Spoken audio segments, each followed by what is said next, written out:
Hello, everyone, and welcome to Saturday Night One Shots. This is our fourth.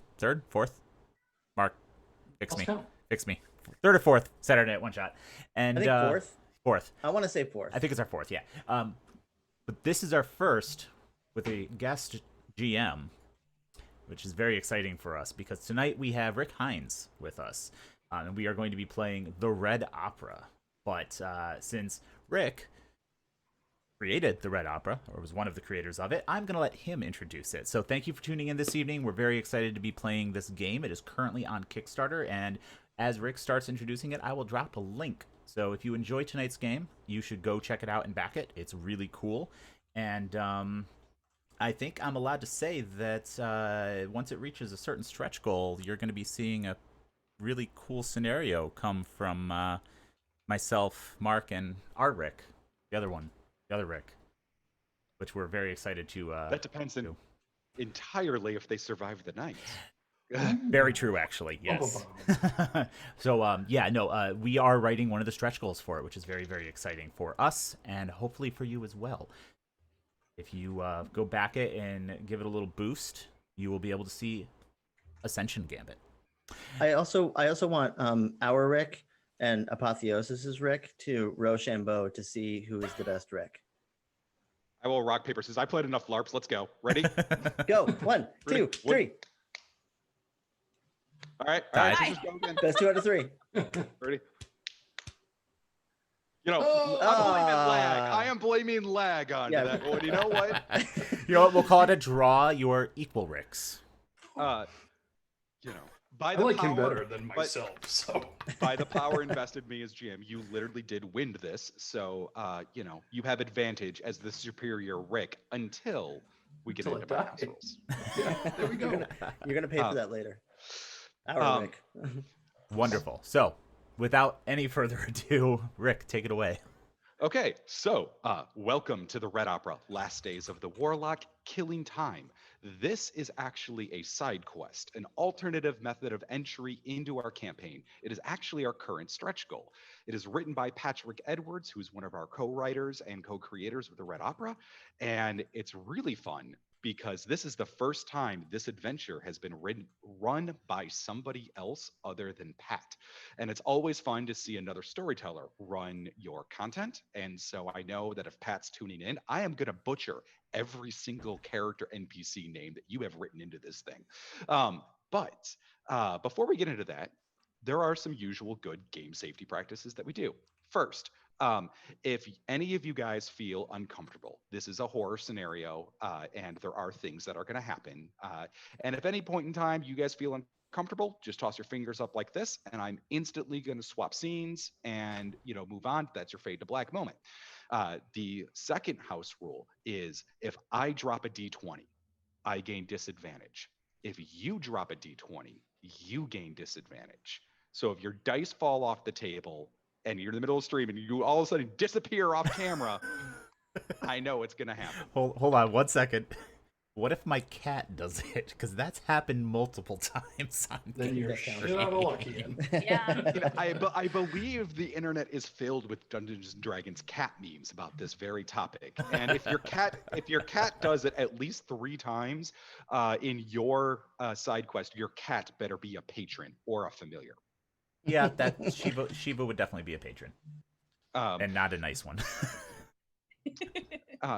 So with this being said, those are my 2 house rules that I have. One thing we're going to do before game begins is, even though nobody knows who your characters are, we're going to take down a quick initiative order for your characters, because I only roll initiative once at the start of my games, and then I just run with that initiative through all encounters regardless of what they are. So why don't everybody go ahead and roll their character's initiative and just tell me what you guys got. And actually, you know what? I can put it right here in the screen share. Now it's going to disappear. All right, what do we got? So that is 1d20 plus our initiative bonus? Yes, it is a 1d20 plus your initiative bonus, which is usually your dex mod. Okay, I got a 5. Got a 10. I have an 18. Holy 9. You know what's beautiful about that is the way you guys rattled it off is exactly the way I wrote your names down to begin with, so I don't have to change anything.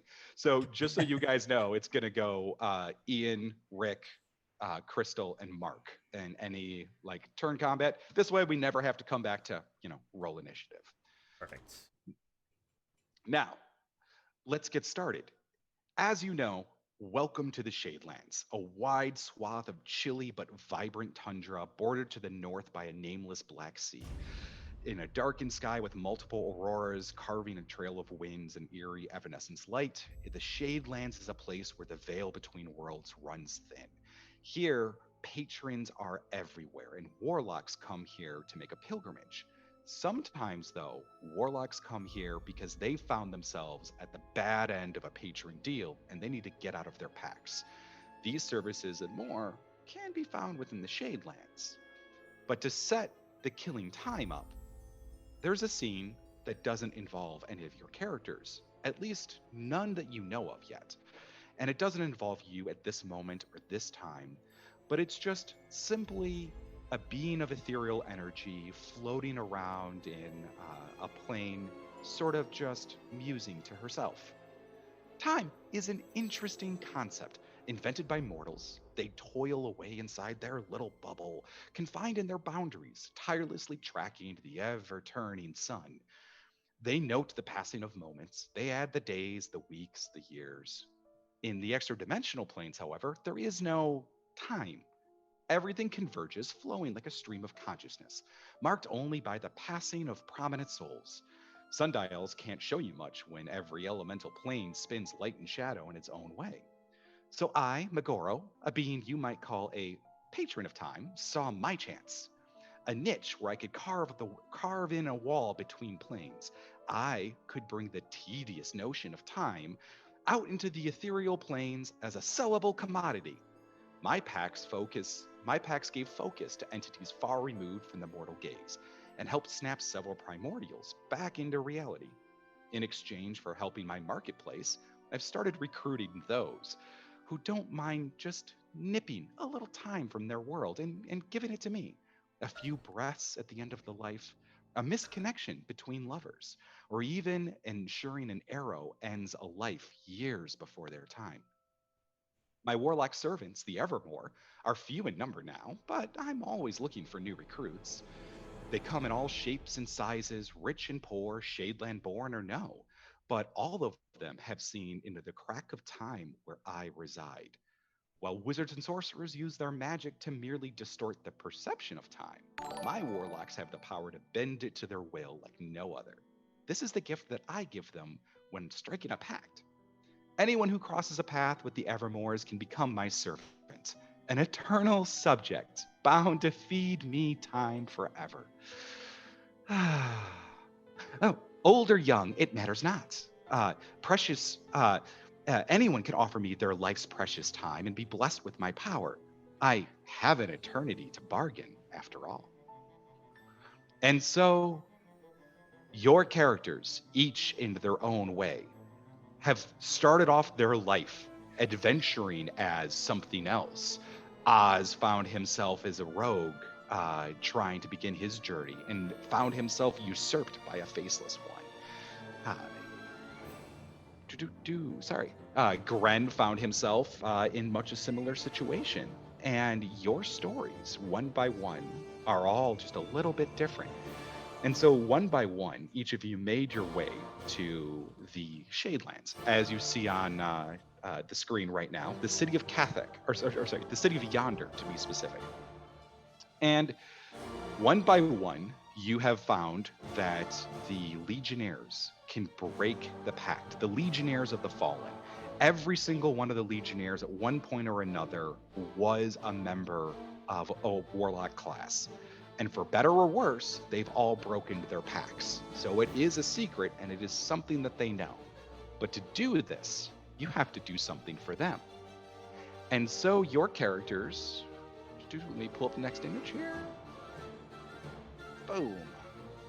Should work. There we go. And so your characters find yourself in a tavern, as all adventurers do.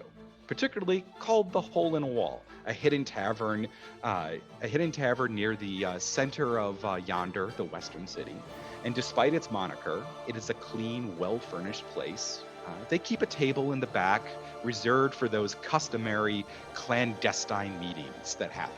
And so the four of you are sitting there, all sitting side by side with each other. In front of Corin Brickfoot, a small dwarven woman chewing on a black cigar with like circle glasses, and Quiven Lux, who's a commander of the Legionnaires, a grizzled elf with half of his ears chopped off already, and wearing battle-hardened, armor of a paladin. And here you find yourselves having to introduce yourselves and apply to them about who you are and can you have your pact broken. This is your one shot to tell your story, one shot to convince them that you've been robbed of a precious moment of time in your life. And so Quiven and Brickfoot sit there tapping to the table. Quiven is flipping a coin around, watching it spiral as they boredly look over at you and go, all right, next. You're the next group. What do we got?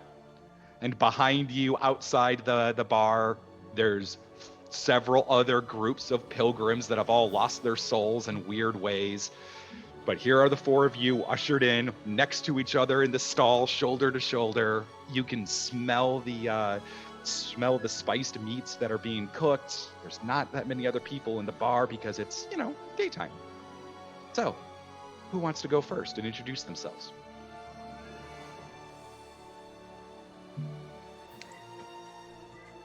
And as you guys delay, Quiven stares at his coins spinning and goes, right, talking a bunch, are you? All right, how about you? And he points to Auria. I am Auria von Leonis. And I need to get out of my pact. You need to get out of your pact. Well, a lot of people. This is the character face claim that Crystal has chosen, by the way. And you, correct me if I'm wrong, are sitting there in this tiny booth in full plate mail armor. Correct. She's wearing full plate mail armor. It is silver and gold with tinged with pink edges. Very clearly looking like somebody who is supposed to be a devilish warlock who serves a fiend. Yeah, correct. Right, very, very much on point. And Quiven spins the coin and it's like, okay, well, you and everybody else needs to get out of your pact. Come on, let's go on with the details. And Brickfoot is sitting there with her cigar. She's like, yeah, what the hell? You think I'm just here for, charity? I want to hear the gossip. Let's go. All right, so I was tricked. I thought I was talking to the god that I was supposed to serve originally, and it wasn't him. Devil at the crossroads trick, Quiven says. Cleric, I assume? Former? No, paladin. That explains a lot. And he kind of gestures to the armor and like the Goblin Oz sitting, next to you, and Gren there are already smushed between the spikes on your armor. And he's like, okay, so that's your story. Now, is there anybody that you love or anybody that you that care about, that can vouch for your claim that you are who you say you are? I mean, my brother. Your brother. And what's your brother's name? Mishka. Mishka. Okay, and he writes down Mishka's name and puts it in a journal with many other names that are there, and says, "Well, thank you. names are all we need. Now, what about you? He points to Gren. You know, my story's kind of similar. I've been traveling for a while, and I was gambling, and I thought it was, innocent enough when the person I thought jokingly wagered my soul, but apparently he wasn't kidding, and I'm now tied to this patron that I don't really understand. Don't understand. Let me guess. Ethereal, faceless entities, or eldritch. Yeah. And Yeah, you know, wears a have you been mask. plagued by? Yeah, have you been plagued by nightmares at all? A little, yeah. I mean, no Okay. more than usual, I guess. They've just been different. All right. Well, what about you? Do you have somebody that you love that we can, reference to check you are, or in case that you die in service, we know who to send a letter to? My wife. And her name is? Kind of eyes them for a minute. Oh, maybe there's an affair going. He's like, Brickfoot elbows the one. I sense estranged lovers. no, Moreau. Quiven diligently writes down the name and goes, I actually empathize a lot with you. There are a lot of people who get usurped by those who wait beyond without even knowing that the faceless ones and the eldritch ones really just make people into thralls. They are the number one reason most people break their pacts. Oh, thank you. I guess it's good to know I'm not the only one. And, all right, what about you down there, Oz? Oz stands at about 4 feet tall. He kind of hunches over, takes a couple of steps, looks down at the coin that's flipped back and forth on the table. It's got a rose on one side and a symbol of Yon'Cath on the other of it, and it's just kind of spiraling around. Thank you for seeing us. Anything that you can do would, of course, help us. It is a pleasure, I'm sure, for you to meet the chief of the Blacktooth tribe and Lord of all Thieves. I would say it's a pleasure to meet you, but you're clearly busy. Lord of all Thieves, Brickfoot, the dwarf. Her cigar almost falls out of her mouth when you say that, but she actually all right, I like him. He's in. I don't even need to hear that story. I just want to see how this pans out. Quinn looks at her and goes, we haven't even... Okay, give me a name. Well, the name's Osmodeus. No. We don't need your name. We need a name of somebody that we can contact or write a letter to in case you die in service of this. Well, I do send some coin to my sister Glafsy. Maybe you could do the work for me. Well, if you die, yes, that's what happens. Of course, if I die, but I'm not going to die. Yeah, they kind of look back down as legionnaires are legionnaires. Red shirts for a reason, aren't you all? I'm gonna flick a silver coin, actually 2 silver coins on the table, and I want to try to grab the coin that I believe was it Quiverin that was or Corin that was flipping. It was Quiven that was flipping, and by all means, go ahead and give me a dexterity check with advantage because your "I'm not gonna die" got them to laugh so much that they're a bit distracted when you do that. That's great. Okay.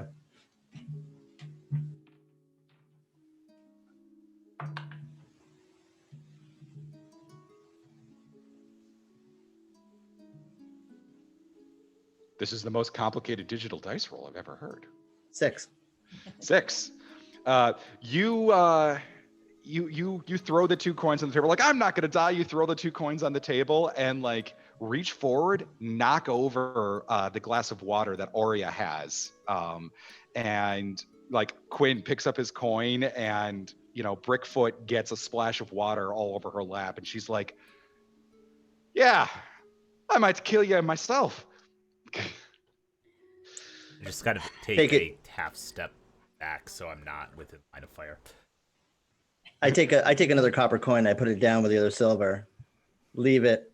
Kind of take a couple of steps back.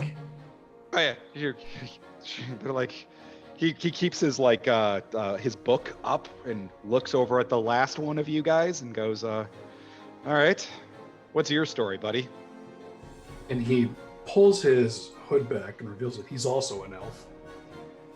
And looks at Quiven in the eye and says, "Well, that's going to be quite a tough act to follow. My name is Haxion Denaith. I'm here to break a pact like anyone else." "And who managed to usurp you?"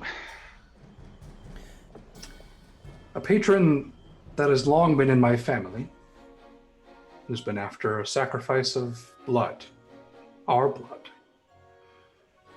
And I was the first of my line to finally give them some family blood. I'm from a different land and have traveled very far to get here, to get this pact broken. If you need a mailing address for whatever reason, you can reach my sister Valis." Perfect. And you know what? That is exactly the reason that we're here, and this is exactly how we get new members. Right. So, here's the deal. We would be glad to help break your pacts. There's just one thing that we need. Our job as Legionnaires here in the city of Yonder is to help deal with the anomalies that all the warlocks and their patrons keep causing. In this case, it's freaking time anomalies. We can't break your we can't break your pacts unless we get Megoro's crystals. Now, Megoro's, she's a patron of time of some aspect. She's got a clock tower over in the city of Yonder. And he like points out the place to the north, and he says, this clock tower of the city of Yonder is ultimately where that's at, but it's like a fortified fortress. And we've run out of crystals. She cut us off because we keep breaking pacts, and we keep breaking pacts of her members. You see, and he's about to say something, and Brickfoot cuts in. She's like, "Last week we had 3 Bloody Tuesdays. How many Bloody Tuesdays do you need? Nobody needs 3 fucking Tuesdays." And she's pissed about this. And right when she says this, she actually like glitches briefly, as if she replays what she had just done. And she freezes out, and she's like, this is why we need to go and actually stop this guy that's causing a lot of, we need more crystals. We can't let the Evermores run amok. We're tired of this. The Evermores have been causing temporal disturbances all across the Shadelands here. First, it's a Tuesday. Sometimes somebody gets, wins the lottery and then finds out they didn't win the lottery. Sometimes somebody finds out that they cut a deal with one person only to not cut that deal. And maybe each of you unfortunate bastards found yourselves that you were supposed to do one thing and ended up doing another. She's manipulating events. This cannot stand. Quiven's just like, okay, easy, calm down, Brickfoot, calm down. And Brickfoot says, all right, so listen, we have a lead for you guys to follow. To be the 4 of you, we're sending other people on different missions, different Evermores, but you 4 are going to follow up this lead. There was this guy who got killed by the other Evermores. Like, literally, Evermore warlocks have killed one of their own. His familiar, though, Wretch, survived. Now, Wretch, we found out today He's drowning his sorrows at a bar that's only for familiars called the Little Helper. And so you guys are going to head over to Little Helper, find Wretch, and figure out why they killed his master, Savage Dunn. And maybe there might be a clue and a way for you guys to get into the Megoro's Tower and bring us back these quartzes. When you do that, we'll reset your packs. And you'll qualify for entry into the Legionnaires if you really want to. You said the name of the person that Wretch had killed was Savage? Oh, no. Wretch was Savage's familiar. Ah. Okay. Gotcha. Yeah, he's a little imp guy. So, but it's the first time the Evermores had killed one of their own, and frankly, we see an opportunity there. All right. Okay. I mean, doesn't sound too hard. Should be easy enough. What with him being so short and all, we have a lot in common. You two can bond.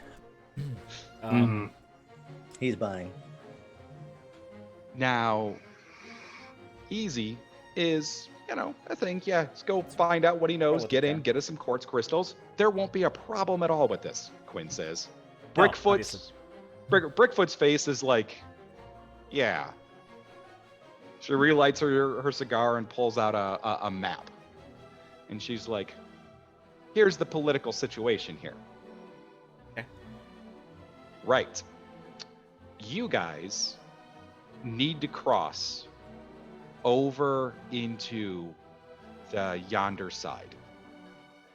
Yeah. We're in Catholic. You need to get to yonder, which means you're going to have to cross one of the 3 bridges. Now, you're strangers here, so you don't quite know that the 3 bridges are really own their own little mini kingdoms. We can't offer you protection on the bridges, and the accursed guard in yonder, who really aren't our friends right now. After all, we break warlock pacts. They are all warlocks. So it will kind of be on you guys to scurry over through one of the 3 bridges, and you can pick which bridge you want to go through. But might be some hurdles. I can give you some info on them if you want. Yeah, that would be appreciated. Appreciated. Thank you. Will that cost anything, however? Oh, no. See, we actually want the quartz crystals. And frankly, I don't want to have to mail letters home to your lost ones. So you mean to tell me that you don't take those bridges ever? Oh, no. That's like neutral territory. If we went and captured one of those bridges, the accursed guard on the other side would, well, frankly, they would see that as an act of territorial conquest, and war would break out. So Plus, they control the bridges, you don't? No, they don't control them either. You see, the bridges kind of serve as this neutral third party. I mean, Blackspan is the northern bridge, and that's like a massive arcane marketplace, right? Where you can find some of the world's oldest trinkets, and it's run by an alliance of sorcerers and assassins and guild members. So they have enough influence, money, and wealth that they control Blackspan, and we're content to let them do that. Okay. What about the other 2 bridges? Stone Legs is the central bridge. It's a haven for those with adventurous appetites. That is one of our primary places for all culinary cuisine, food. Oh man, I love Stone Leg. Their leader over there, they're run by rangers. A wood elf woman named Snow, but she's one of the shrewdest business people in all of the Shadelands. So chances are, usually crossing there requires a bit of coin. And then Patron's Pass, that is our most sanctified bridge.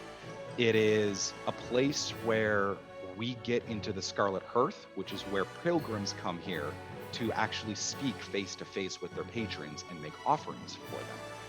But Patron's Path is also run by a group of clerics, a shape changer named Alios in particular. And they hate warlocks. They just do. So every time you walk along Patron's Path, you might as well find out that you're going to be preached to about why you are a devil-dealing person who is going to hell. I'm already going to hell, sir, but I'll leave it up to democracy here with my compatriots. Well, I think to appeal to you. I think the choice is obvious, right? I mean, we're all thinking the same thing. I mean, the market, right? I was gonna suggest Stone Leg actually, but The food? the other part of it It's an adventurer's haven. Yeah, and they're rangers. We at least have something in common. You have something in common. What about this, though? We're going to need a pretty penny to get past that one. I'm pretty sure that I can probably find our way through a market fairly easily. Little 5-finger discount here. I mean, Little how do you do over there? When you guys get to that topic of conversation, Brickfoot actually rolls up the small map and she stamps it with a seal that seems to have a bunch of animals going around it, like an octopus, a horse, a bison around it, and you guys notice that's the seal of the accursed king, and she hands that paper and that map over to you and goes, "Well, as official Legionnaire members, let you guys plan your routes as you see fit." I'll take the map. Shoos you guys away from the table so you guys can move, and as you guys shuffle away, you see 4 more other people come in and fill.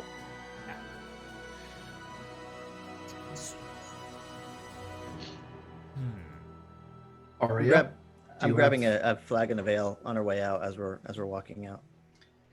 do you have any thoughts on where you would like to go?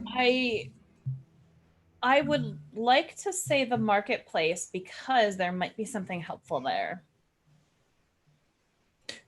Supplies. Blackspan. And I do have a little bit of gold to be able to spend on things. So Anything that can having help the us over option there. for shopping is always a good thing. I like the way you think, Auria. So it's Gren? decided. It's decided to to Blackspan it is for you guys then? Slip the map into my cloak, and I say sure. Okay, wait, hold on. Let's do this. On the way there, we go right through Blackspan. But on the way back, we'll find your rangers. Sure. On the way back, we can cross Stone Leg. Yeah, because you guys will have to cross over into. You guys will have to. I think I could do annotations on here, can't I? What's my annotations? Yeah, I think you can. Right. Because So- yeah, you guys are gonna have to. You're gonna go all the way up over here through Blackspan, down to the Little Helper, and then in order to get back to Malgoro's Perch, you can, find your way back however you intend to. Or we could Yeah, reverse that. So, I mean, We're I gonna feel like anger one bridge and then anger the other on the way back. but like maybe we should Never cross take the same. Stone Leg first. I feel like we're gonna need anything that we might want to buy at Blackspan for Magor Birch, not necessarily for the little hell. I'm just Oh, that's a saying. fair point. That is a very fair point. But also make our trip. And also never take the same route twice. I like the way you think. Thank you, Gren. Why not? And right when Haxion says, "Why not?" The door behind you guys, outside of the tavern, a hole in the wall, opens, shuts, and you see the same person walk through twice. Yeah, we should get moving faster. Yeah, I think that would be a good thing. Yeah, I'm gonna boogie. Yeah, let's get out of here. Let's get it out. Let's Sorry, I had a poll, a note up. Right. So, all right, you guys are going to head over to the Three Bridges, and this is like the cool scene that we have for everybody to see. You know, the map of them planning and walking through the Shadelands, and as you guys begin your journey through and heading over up to Blackspan, you guys see Megoro's Perch. It is a tower that's going to be on the way of you guys. And full disclosure, this one piece of art is the one piece of art we have that is not Shadelands Apotheosis art, but I need something to show these guys. It's a stretch goal, so not quite there yet. This is from Dishonored.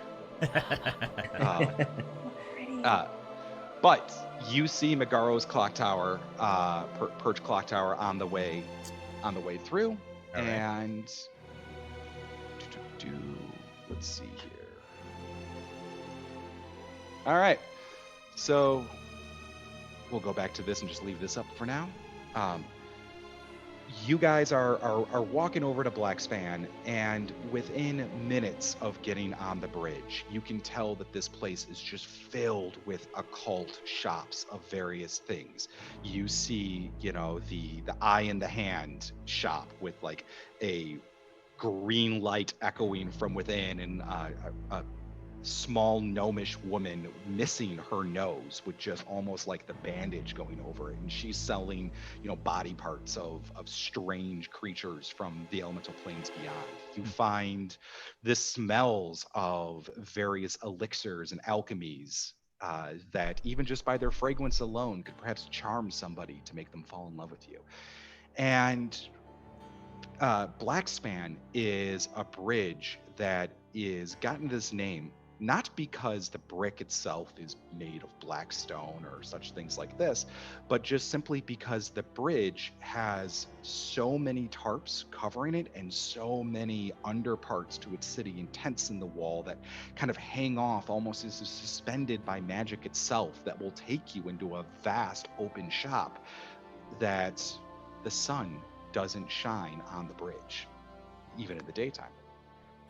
So, as you guys begin to walk around and explore, is there any specific kind of arcane tidbit that you want, or are you going to kind of try to beeline right across this crowded bridge? Not as crowded as Stone Lake, mind you, but there's a fair bit of patrons here and a fair bit of customers. But all of them have this feel of they are adventurers, or they are, wizards or warlocks, and people here definitely bargain hunting for rare artifacts and magical items. Well, I'm going to be walking. Oz is going to be walking by and kind of bumping into people, and then seeing kind of if they have any bags that are half open, kind of looking over at tables and seeing if there's distracted, shopkeeps, and seeing if there's any real opportunity that he can, quickly swipe a bottle or an artifact. Nothing in particular, nothing specific, but more opportunistic. Oh yeah, totally. Give me an insight check first, and then a sleight of hand check. All right. Can we check to see if we notice that this behavior? You guys can. If his, you guys have your passive perception scores? Yes. So if his check beats your passive perception scores, you guys don't notice anything. 17. 17? That's for insight, and then give me your sleight of hand check. That's a same thing, D20, right? It's a D20 plus your sleight of hand skill.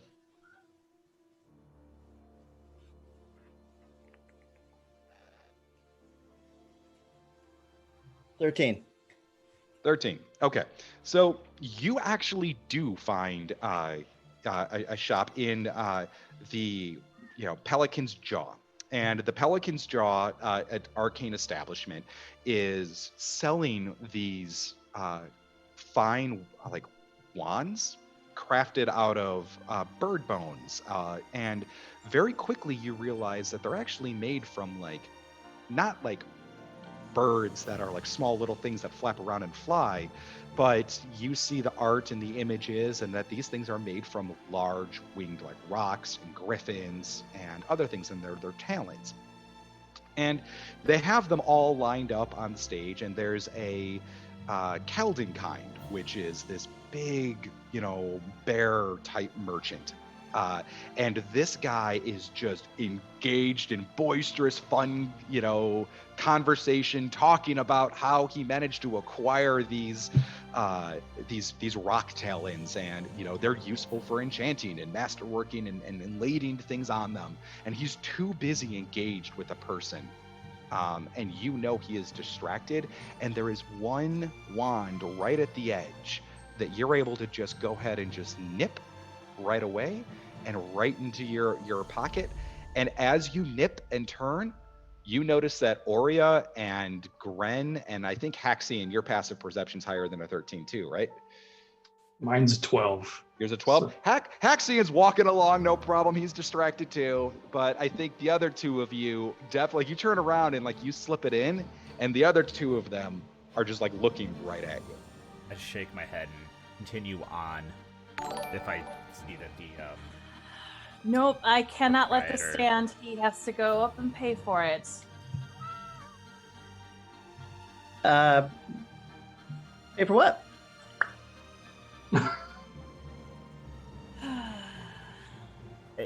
Do we have time for this? The Keldenkind, his fine leather armor that he's wearing is, yeah. And I tell you, when you enchant Eldritch Blast into these things, they can strike from further than any other wands that you use. That's the advantage of using, Griffin Talons as a wand. Eldritch Blast, you say? Oh, he turns back to you and goes, Eldritch Blasts. And also, I have we have some fireballs. We have some, that one's a finger of death. It's pretty deadly. Tell me about the Finger of Death. That sounds interesting. I'm going to walk up behind Oz and put my hands on his shoulder and be like, and this fine gentleman right here found a wand that he really likes, and he would like to purchase it. I would like to purchase that Finger of Death. And he points at the finger, and he lights up, he's like, yes, the Finger of Death. All right, listen, that is going to be about 200,000 Yon'Cath coins, or 7 patron favors. 7 patron favors, that's it? Yeah. Well, seriously, come on, there's if you have debts and boons and things to trade, that's worth far more than gold. Yeah, but it makes me think that maybe it doesn't work. How about this? How about 4? 4 patron favors? Yeah. Well, you know what? You did cut me in the middle, and okay. What patrons? I'm sorry. What patrons? What four patrons do you have favor with that you could pass those debts on to me and I could go cash them in? Well, I have many patrons who owe me a great gratitude and favors and the like, for I am the Lord of Thieves. The chief of the Blacktooth tribe. We work with patrons all the time. There's actually from a land far away that you hopefully have never heard of, called Yon'Cath, and the patron's name is Beelzebub. Oh, yes. And he drops into abyssal speech, and the 2 fiendish warlocks in the party, even though you never wanted to be warlocks, you instinctively feel your patron's power bubble up within you.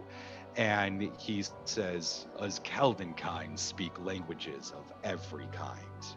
And I know somebody who is full of it when they're full of it. Luckily, if you're really in need of a finger of death, I and my patron would gladly accept your debt.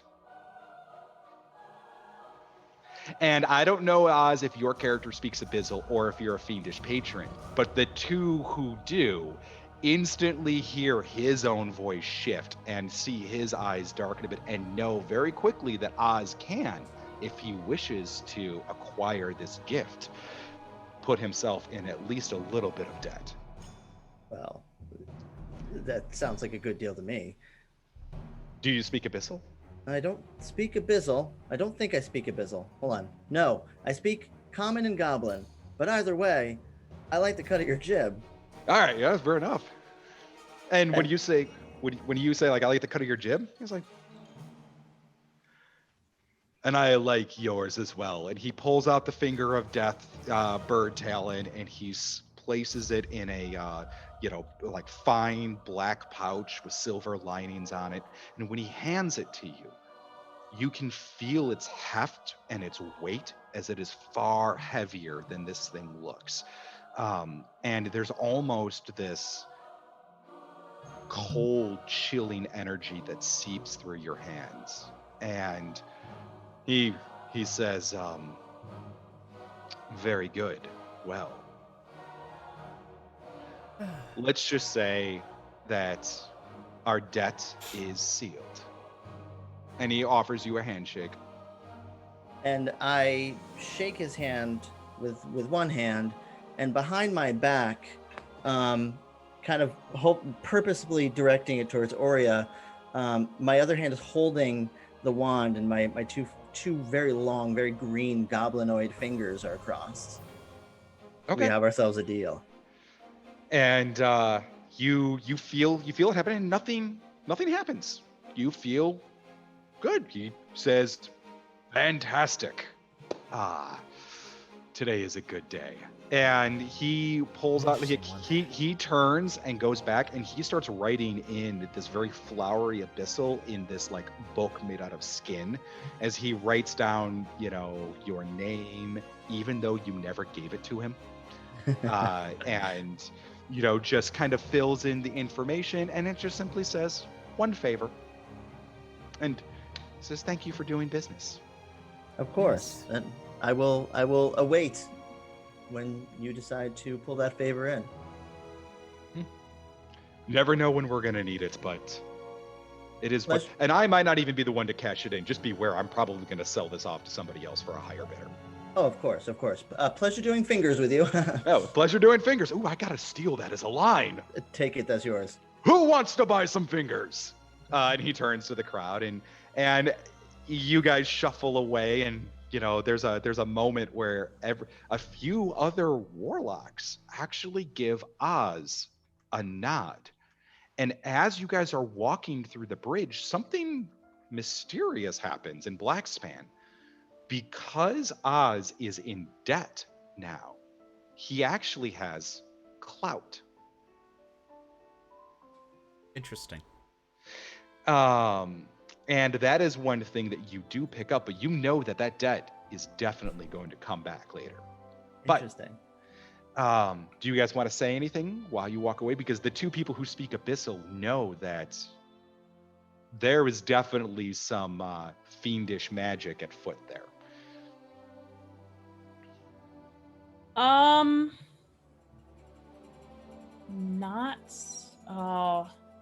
I kind of have to. As we're walking away and out of earshot, I look at Auria and I say, like, no, he still didn't pay for the other one.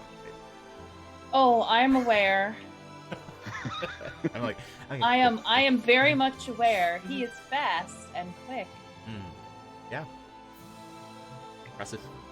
Well, you see, at a bazaar, you really got to the culture of bartering, 2-for-1 deals, 5-finger discounts, but don't tell anybody. And Oz, you do realize what you made a deal with, right? I don't know, probably the devil or something. Oh. Yes, or something. Or something. You're a worm and a fool. But hey, you got a free wand, so I good do. on you, mate. And I've got an extra one. Haxion, do you want the other one? Because this finger of death is dope. Hell no.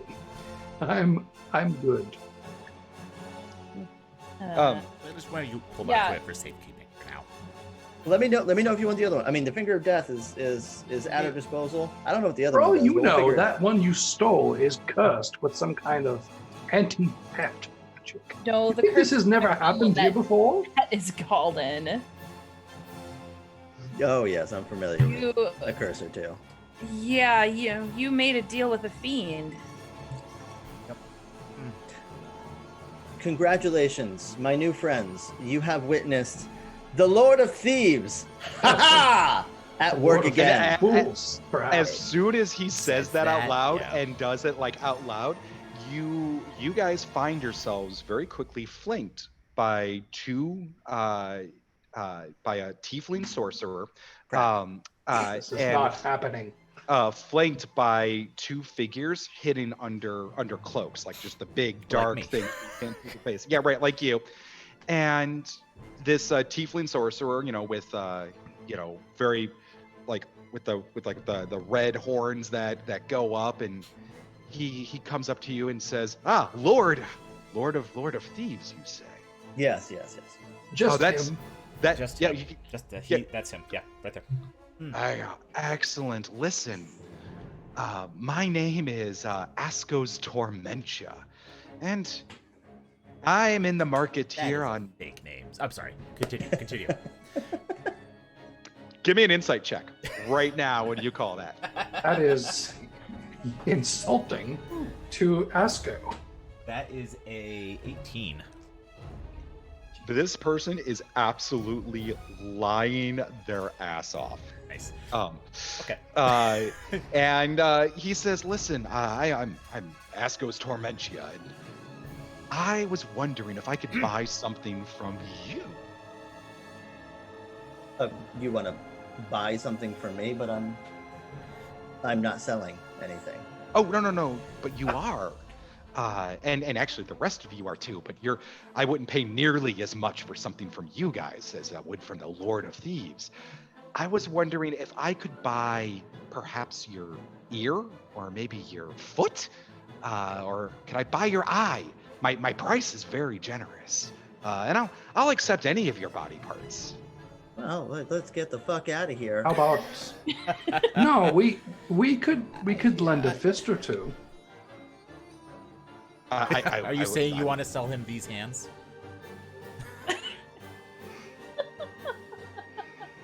Careful how you word that around here. I'm going to place a hand on Oz's shoulder. Shall we be going, Lord?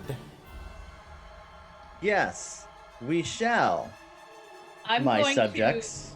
One of my hands is gonna just go toward the hilt of my sword, just not on it, but like. I have a hand blatantly Close. resting on an axe hanging in my belt. Cool. Well, are you guys? So he's eagerly waiting. I mean, a hand from the Lord of Thieves would be fantastic, or perhaps this. And are you guys just gonna decline and move through? Mm-hmm. Okay. I'm not going to turn. I'm not turning my back. Yeah, though. I'm backing I'm away going to from be them, backing pulling away. Oz. Oh, sure. Yeah. As you guys decline, and you're about halfway through the Black Bridges, and as the Lord of Thieves, like you guys go to walk through, you guys very quickly realize that this thing is totally an illusion, right? Like you're able to see it, walk past it as it like Jedi falls down, and the other two guards though open up their cloaks to reveal that they are not an entity. They are three monkeys stacked on top of each other, wearing cloaks, who are here to rob the Lord of Thieves from his loud proclamation. And these three, the three monkeys, they're like these winged familiars that are small monkeys. And one of them is like red, one of them is like covered with ice, one of them's covered in shadow. Like they have different like coloring types to them, but they reveal themselves as this. And we now go into initiative to see if you guys are going to fight or if you're going to run. Oh God, the three monkeys in a trench coat. Not again. Three monkeys in a trench coat. I was about to say, I would love to grab one of these little twerps and ask them if they know about the little helper, but we'll see. Oh, possibly. I mean, by all means, you guys can take whatever you want for actions. And we have going first, though, Ian. You see them reveal themselves. They hiss, and they're ready to like their eyes are all on the finger of death, and trying to maybe consider if they can chop off something from your body parts. Oh, I gotta remember how to do D&D. All right. So I have a spell called Green Flame Blade. I would like to cast that on the hand axe that I'm pulling from my belt. That is not a problem. You pull out your hand axe, and this blade lights up in green fire. The monkeys, however, go next. And these the two top monkeys on each of the guards, which happen to be fire, like red skinned monkeys, they jump off and come running up to around you, and they like vomit this hideous acid, like molten lava that bubbles around Oz's feet, and one runs behind and one runs in front of Oz, and they both vomit to like pin him around this circle of molten lava. And the other two that are there next, they pop off and come up to each of you guys and go, "Stop. We are only here for the Lord of Thieves. We have heard his claims and we want his fingers." That's tempting. Can I? I might. Then we're gonna go next to Haxion. Yeah. I might try to persuade them. Okay. What are you gonna try to do? I'm gonna try to convince him that he is not the Lord of Thieves. That he is a fool. Okay. You're looking down at one, white ice Alcim, and you're looking down at him, and give me your speech. I don't need a roll for this one. Give me a reason. You really think that this man who openly proclaims that he is the Lord of Thieves in an open market around shopkeepers, giving away his very thief nature? That's very anticlimactic for the Lord of Thieves. Look at how he's dressed. Look at who he's traveling with. That's no lord. He's a fool. The monkey looks back and forth. Don't care. We want brothers. Body parts make brothers. Ugh. And he looks up and he goes, you see that he is doubting whether or not he should be the Lord of Thieves, and maybe he's thinking that you might be the Lord of Thieves. But he's definitely in doubt. So you can also still take an action if you want, but you will definitely have an impact. I'm definitely giving the white ones disadvantage on what they're going to do as they're indecisive. Okay. I guess I'll ready a cantrip then. Sure, that you can do. Firebolt. All right. You can firebolt one of them if you wish, or you can just have it ready to go. I'm just gonna have it ready. Like, do you really want to do this? Crystal. All right, I really don't want to be fighting in an open market. So instead, what I'm going to do is I'm going to try to intimidate them to run away. Ooh, okay. All right, give me your spiel, and for this one, I will require a intimidation check. So, could I do a little narrative? Oh, totally. Okay, yeah, absolutely, cool. absolutely. So her eyes will turn black. Ooh. And she will say, "Puny beings, you have no idea who you are meddling with. Flee now, or you will face my wrath." Okay. Give me that intimidation check, and I will roll a saving throw. All right. 11. Well, two of them, the two bottom ones, look up at this, and they're like blackish, and there's like shadow moving around their feet. And when your eyes go black and you give this this claim, they turn tail and go, "My lord!" and run the other direction, taking with them another one of the monkeys that are riding along their back, leaving only the 2 fires and the 2 white ones as 4 of them run away from you. 2 of them by choice and fear, the other 2 involuntarily because they're still on the shoulders. So. All right, and that is my go. Okay. Mark, Oz, it is your action. So I just want to get an understanding of where the monkeys are. So That are there's basically just 2 monkeys left. There's just 2 monkeys left. There's the 2 fire ones that are left. The white ones that were indecisive ended up having to be involuntarily fled away because, your friend Auria here was gave a healthy intimidation to scare the ones beneath them. So there's 2 fire monkeys literally vomiting around you in this growing pool of molten, smelly vomit. To you, probably might not smell that bad. You probably smelled worse. You're a former rogue. Yeah, and sometimes I've been in places that I probably shouldn't have as a parent here. Okay, well, I am going to. Are they next to each other? No, the one's in front of you, one's behind you. One's in front, one's behind. Okay. I'm going to create a bonfire. I'm going to fight fire with fire, but on the white one. Oh no, the white ones are gone. There's just the 2 fire ones left. That's fine. One of the whichever one I'm looking at. Yep. I'm gonna create a bonfire, and actually, I don't know if I could do this, but I've got this finger of death. I don't really know what it does, but I do know that some of these things tend to kind of focus whatever kind of spell. It's not exactly an Eldritch Blast, but fuck it, let's see what happens. All right, do me a favor. Yes. I want Crystal to roll a dice, and you tell me if it's evens or odds, but don't say anything yet. That's and a bad Mark, idea. you tell me evens or odds. What am I rolling? Sorry. You just guess evens or odds. I love this game. All right, this is kind of like one of my favorite games, Patron's Fate. Wink. Let's say odds. Crystal, did he guess right? I rolled a 13, so odds. All right. So you go to, cast bonfire on this monkey, but you have the finger of death in your hand and you go to use it. And instead of even fire coming around this monkey, a blackish bolt of energy moves out of the finger, drawing from you. It disintegrates and you see the monkey's soul wither as it turns into an old thing. Its face peels back, revealing bone as blood drips down its front.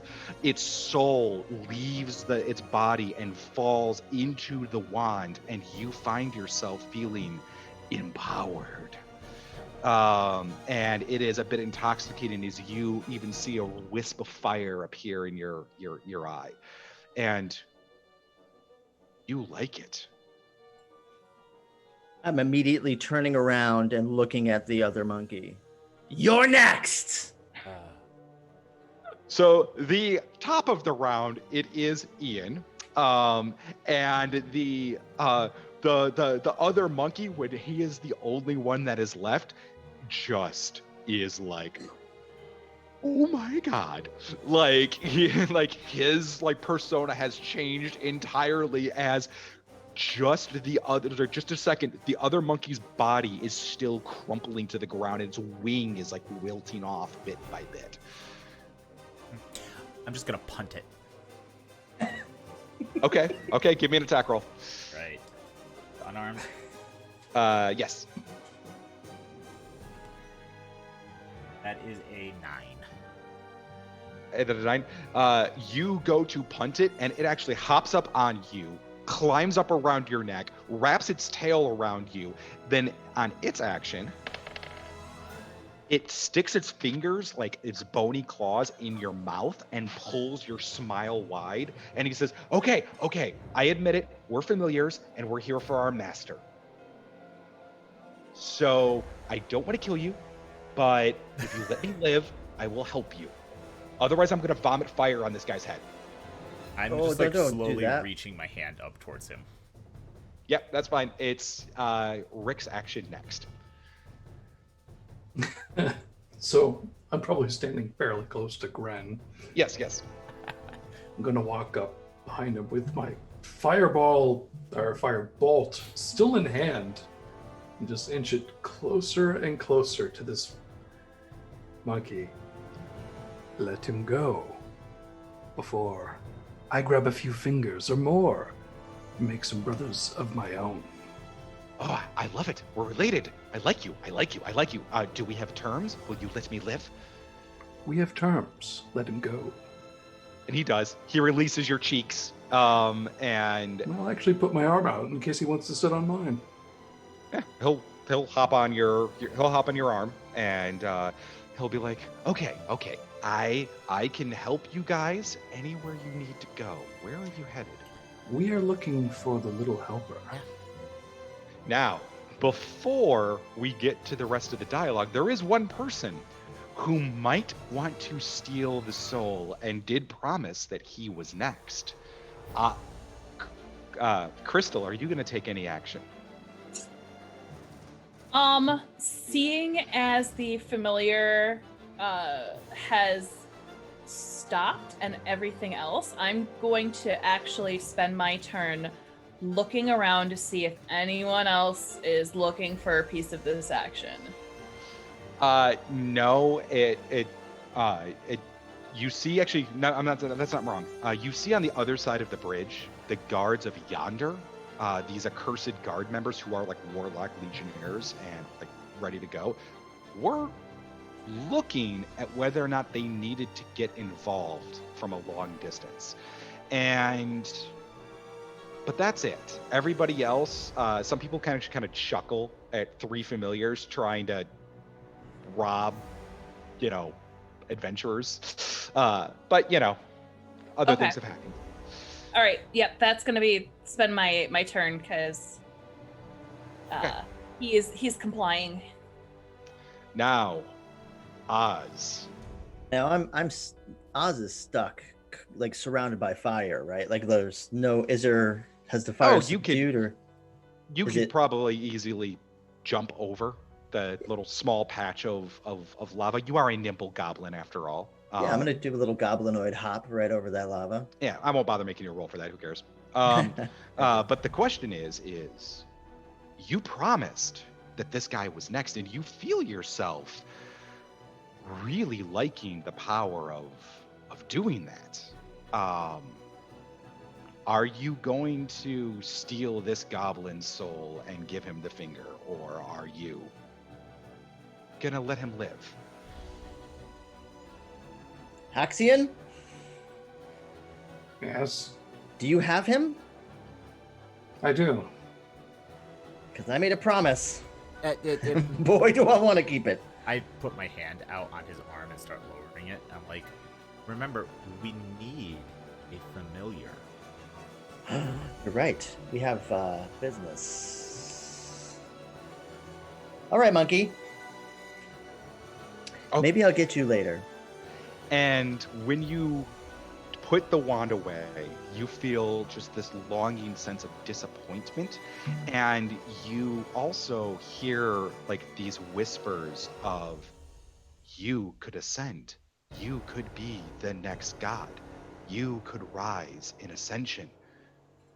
This is your journey. You hear these whispers come, and you know that the patron that usurped your life, this faceless entity, is disappointed that you dare go against your patron.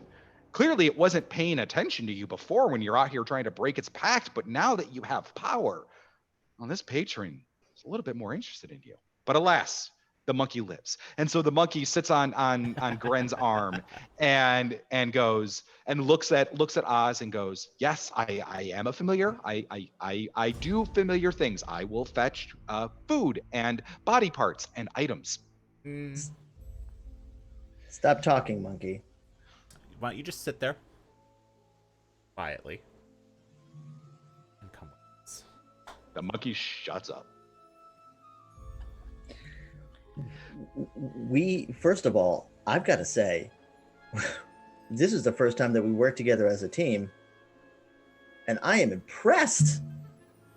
I'm glad you're impressed, oh chieftain. Thank you.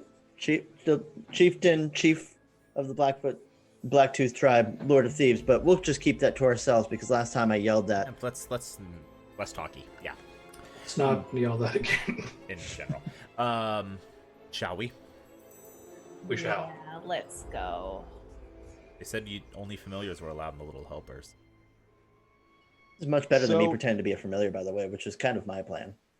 That was my plan as well. Ah, good.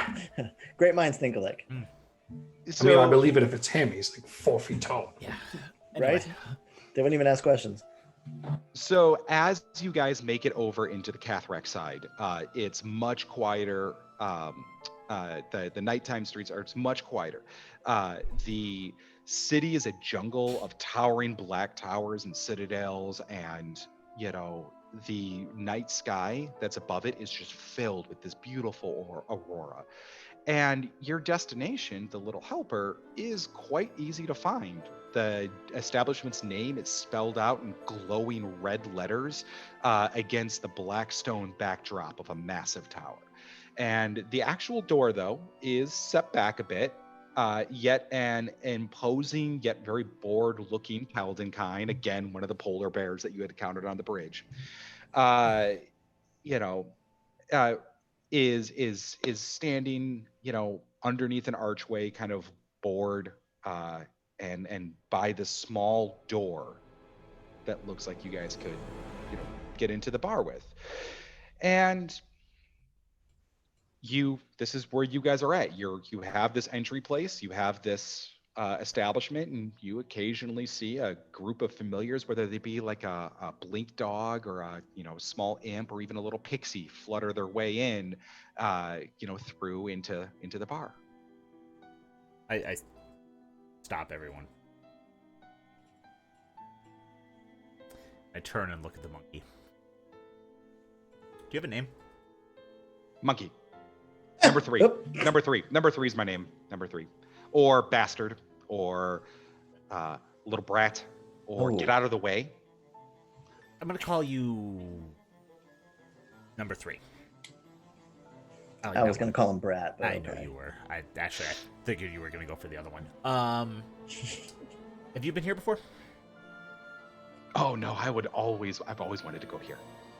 Master doesn't allow me to go to such establishments. He doesn't pay us. Who's Okay. your master? Thank you. You know that guy that you thought was fake, Mr. Tormentia? Yeah, that guy. Yeah, he's real. I Yeah, mean, his what's- name was fake. What's his real name? Tormentia.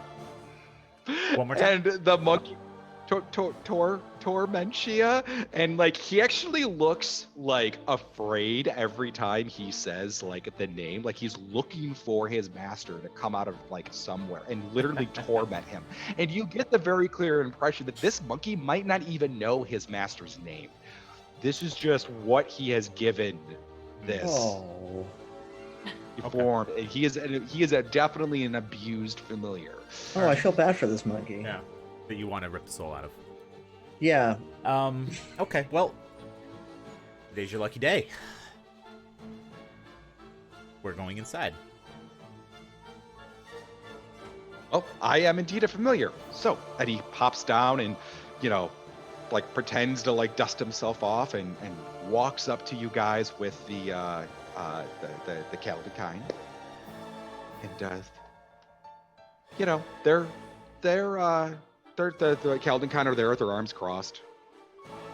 They look at the monkey. They look at you guys. You all going together? Well, we're all familiars. Or that one is a familiar, not me or him. I mean, I've seen humanoid familiars before. Whatever, I don't care. And he's just like whatever. You guys open the door and you go on in. And the monkey walks in front of you and you guys hear the sound of piano playing in that classic, old-timey bar thing. There's smoke in the air. There's some familiars enjoying some very fine spiced tobaccos of different plainer varieties. And the bar is, gambling. It is lively. It is filled with life. And as you guys walk in, the entire place comes to a screeching halt. The music stops. All eyes fall to the four of you, who are genuinely a little bit taller than everybody else, except for perhaps the odd pseudo-dragon that is sitting around, or maybe a, fey creature that had polymorphed into a different form. But everybody stops. All eyes are on you. I just keep walking. Same. Okay. And as you guys walk in with the monkey leading you very proudly, the monkey is like, my familiars. My familiars. And you guys know that you are here looking for an imp known as Wretch. Yes. And when you look around, this high ceilings place, and you'll find, imps and sprites are the majority of the clientele, it turns out. Turns out fiendish warlocks and, fey warlocks with sprite avatars are kind of really popular. And so, you're like, we need to find an imp. And you look around at a sea of imps. I'm going to walk up to the bar. Classic bar. Right. And as you walk up to the bar, there's a stage where a cat-sized spider is there simultaneously playing 3 different stringed instruments. So like a dozen creatures or so can dance around wildly on the floor in front of them. And you walk past this horde of familiars, kind of cutting in, stepping over things, and you get up to the bar, and there's a imp face down on a polished wood counter, and a bartender who's a sprite woman with black gossamer wings and streaks of red in her black hair. She's wiping down the bar near this imp, and around him, and she's kind of occasionally looking very horrid at whatever ichor he's drooled out of his mouth. So I look at the imp. I look at her. I'm like, hi, hello. Hi, hello. What can I get you, dear? Ice piss? Hopefully information. Oh, okay. Yeah. What do you got? She looks up and flutters up and sits on the bar, happy to talk to somebody else that isn't a drunken imp. I'll look at the imp again, and I'm like, I'm looking for an imp. I know. Who goes by the name of Wretch? She just reaches behind the bar, pulls out a flail of ice piss, sets it in, and slides it over next to the imp that has already passed out. And she says, Yeah, I had a yes. Basically bought the bar, so I technically can't say no. I mean, it's kind of like he lost his master. We heard, and we wanted to offer our condolences and also give him a new master. Well, okay, maybe not that. Maybe he does. I don't. Which is good, because when you say that, new master, there are a few familiars who actually seem really nervous about that. And that if you guys might be the kind of people who and actually the bartender, she stops and goes, oh, come here. She grabs Haxion and leans him close and goes, we don't use that word here. This is a place where familiars can cut loose for a little bit. Gotcha.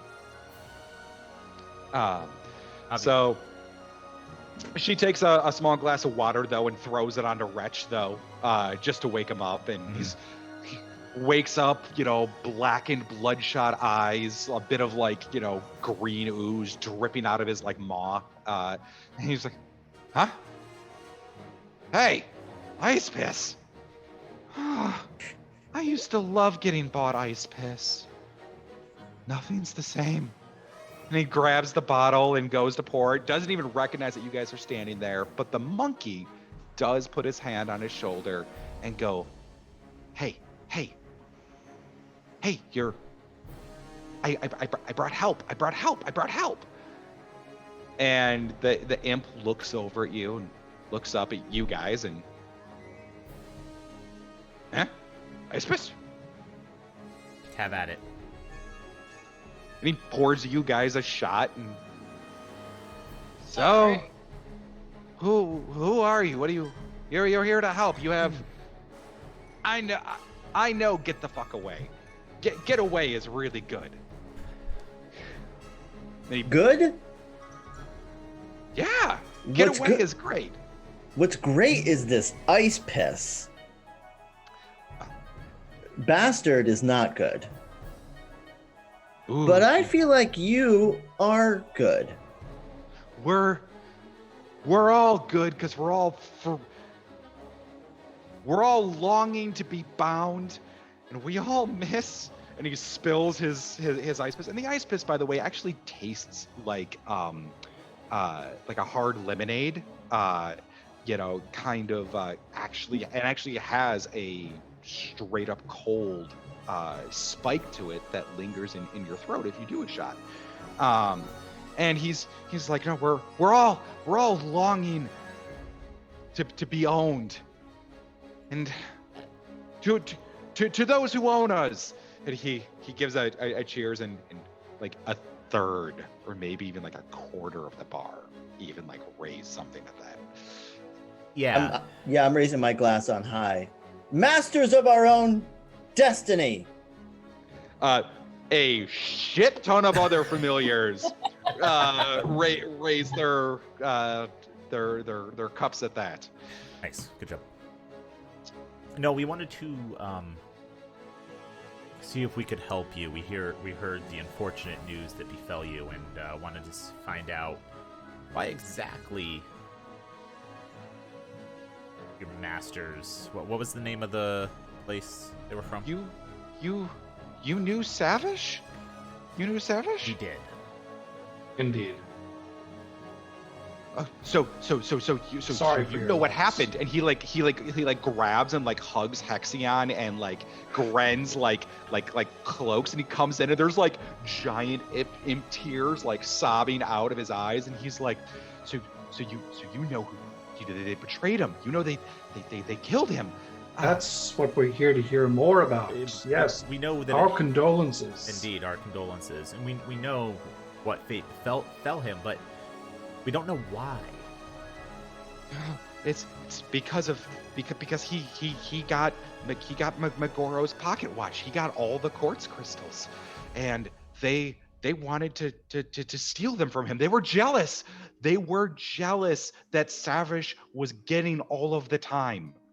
He was the one. He was the number one Evermore, and they were jealous, and they stole all of his time. He got all of them? They stole all of his time. He was the one who was stealing all of the time. He was so good at his job, and they got really mad at him, so they stole his. And they took his pocket watch, and they took all the crystals. I have good news for you, Wretch. You are in the company of the Lord of Thieves. We brought him with us to avenge Savish and get those crystals back. Resh pops down and comes over and polishes Oz's shoe, while he's doing this, and cleans off a bar stool so that Oz can sit on down, and sets that up and goes, okay, master, masters, all of you, I will do whatever you need to help me get vengeance. We'll have to we have to go to Megoro's Perch. We have to break in. Would you be willing to accompany us, Reg? Oh, of course. As long as I can take a few of these with me. And he takes several more bottles of ice pit. As many as you want. You are no more a familiar. You are an adventurer like us.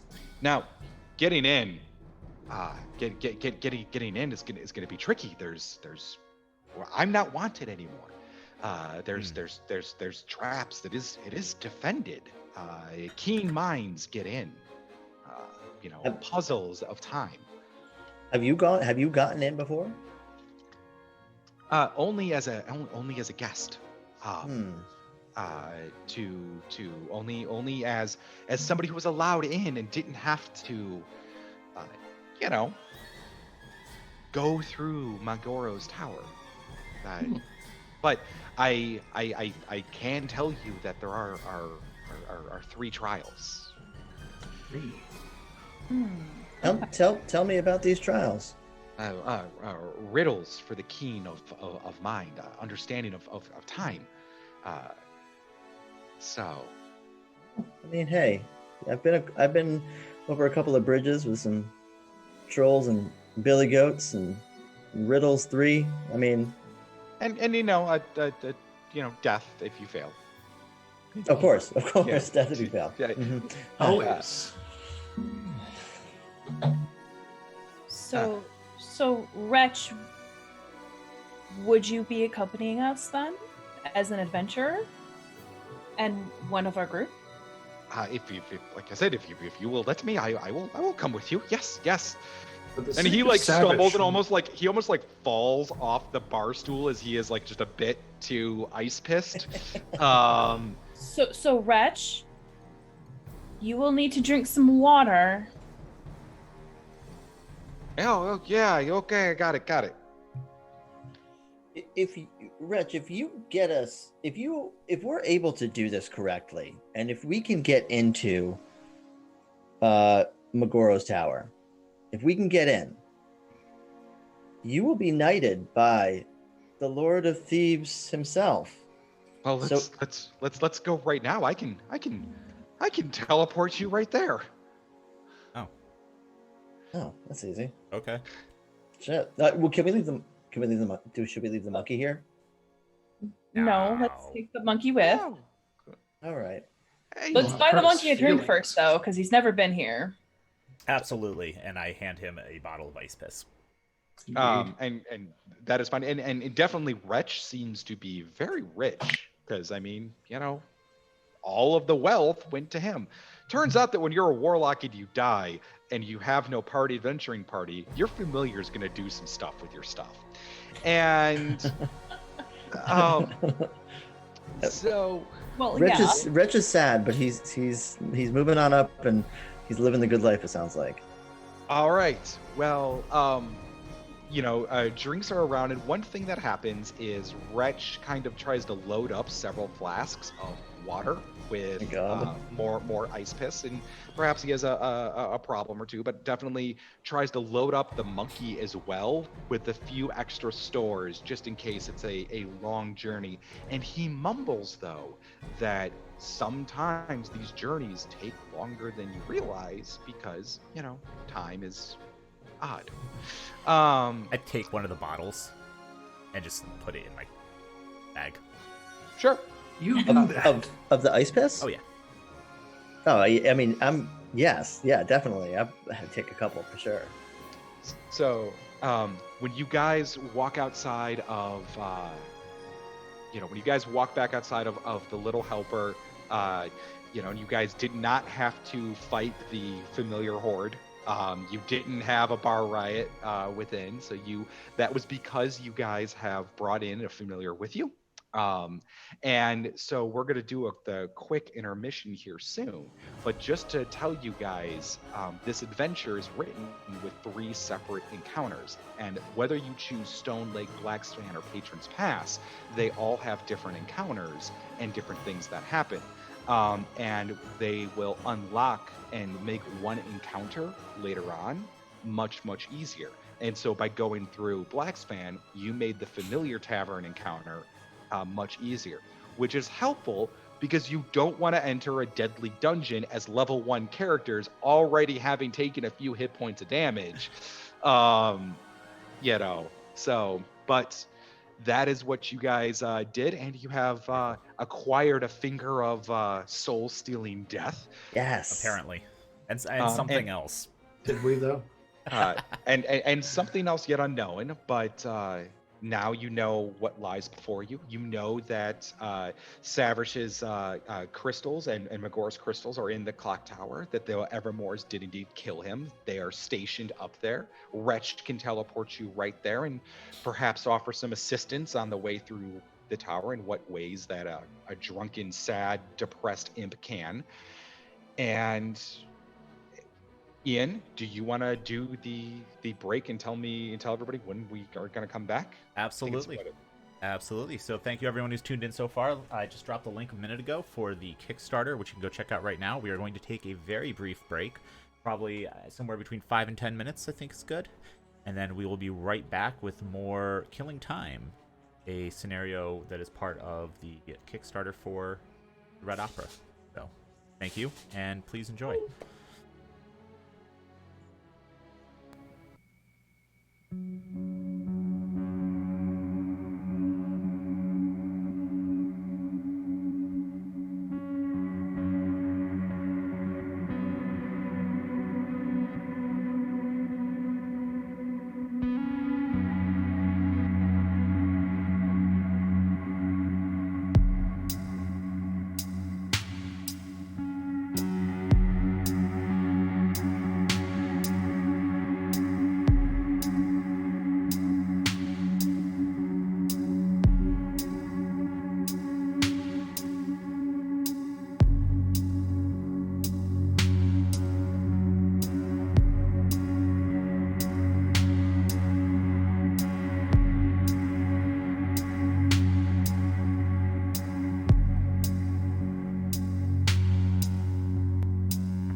All right, so we're back. And as you guys walk out of the tavern, Wretch very clumsily attempts to cast and use this pocket watch that is very silvered, very ornate, with a lot of gears in it. And he keeps trying to, like, you know, move it around and use it to cast a teleportation spell. And you know, there's a little bit of worry whether or not he's gonna get you to the right spots. And a few times you see him enter the dial in of let's go here to this time or let's go to this time, and you, Crystal, you definitely see before he presses the button with your perception score that if he presses this button, you're gonna be rewound. You have a fear in time. Okay, I'm going to just gently put my hand over the stopwatch, or the watch, and just say, Wretch, how about I help you? You tell me what I need to do and I will do it for you, okay? 12:30. 12:30. 12:30. Okay, so I will turn the dials to 12:30. Easy enough. I mean, 12:30 is easy. You know, one hand here, another hand here, and there is no AM or PM on there, is there? Yeah, no AM or PM. Okay. And military time. When you got it, perks of a passive perception score that is really high. You avert this, and he hits the button, and you feel that sense of vertigo rise in your stomach real quick as it feels like your characters are falling sideways. And nobody in Yon'Cath bats an eye about somebody using magic in their streets. And so you instantly feel yourself shift, and you find yourselves at the base of the clock tower. The evening is quiet, and there's nobody in the streets around you, save for one single figure that's sitting on the edge of the steps leading up to the tower door. And it's this appears to be a dark blue-skinned tiefling dressed in fine clothes. Gold mask sits next to him, and he's puffing on a pipe, and he seems to be kind of waiting for you guys. And this is what he looks like. And he's sitting there, and the imp, both of the imps seem petrified. But Auria, you have a different sense when you sense them. You, being a former paladin, you sense like an air of benevolence to him. Now, to those who have the Great Old One's patron, you as well even feel like the nightmares trying to recede and like be just terrified of this person. Cool. And he's just sitting there smoking, and he's reading some letters. Just these handwritten letters. And one of them, let me pull it up, one of you recognize. Which one is it? I know I have it. Aha. And he's got this letter, and he's just kind of reading it, and the Lord of Thieves totally recognizes his handwriting, and he's just smoking, and he sees you guys, and he sees the imps are scares, and he says, "Don't fret, my little imp friend. I'm not here to interfere. I just wanted to get a quick look at the city's new blood." And he gives you all an appraisal glance, and evening. Evening. Evening. Good evening. Let me guess. Looking to break into Megoro's perch, eh? Are we that obvious? Well, no, you're not that obvious, actually, but Good enough. I have a knack for being at the right place at the right time. I guess so. Where did you get that? Oh, it's my job to know about people that are new to the city, and I'm always looking for new blood in the city and new recruits. And I'm really curious to see how you guys do in there. And I just want to say, good luck. And if you need a favor, don't be afraid to ask. I'm always around. Can And I get a sense of who he is? Can I you figure it out? you don't know quite who he is by name or reputation, but you can give me an insight check. I would love to do Well. that. Yes. All right, let's see here. Yeah, you all can give the insight check if you wish. That Yes, please.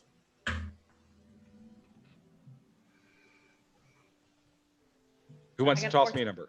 14? 17. 17. Same. 17. 10.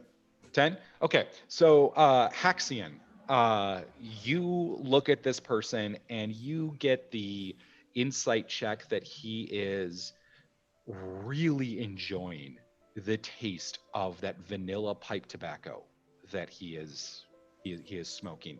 To him, when you look at him and the way that he smokes this pipe, it is like he has never smoked a pipe in his life, and he is relishing every single ounce of flavor that drips into his lungs.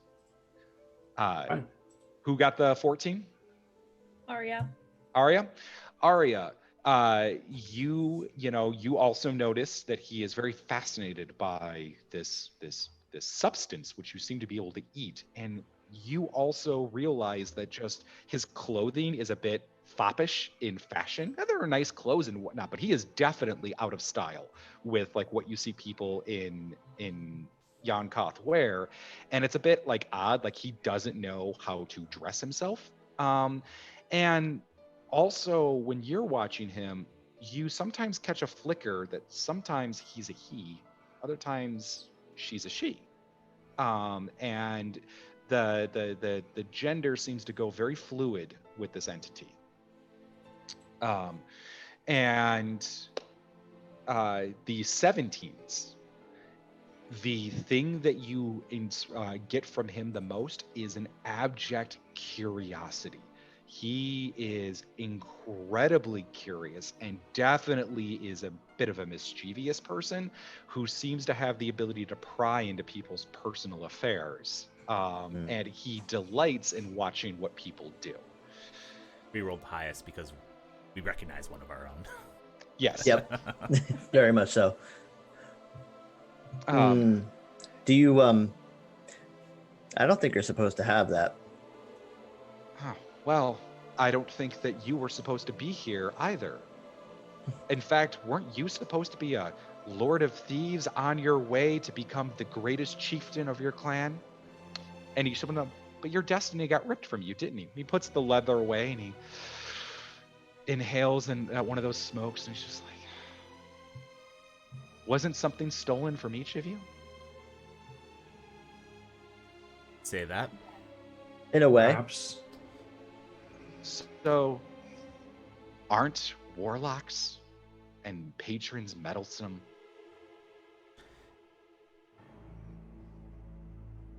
Very, You very could say meddlesome. that after taking a good look around. Yeah, no, it's Yes. it's. I mean, there's nobody around there, and he's like, and he kind of nods and appreciates the whole thing. Goes, I think we might be friends. Good luck in there.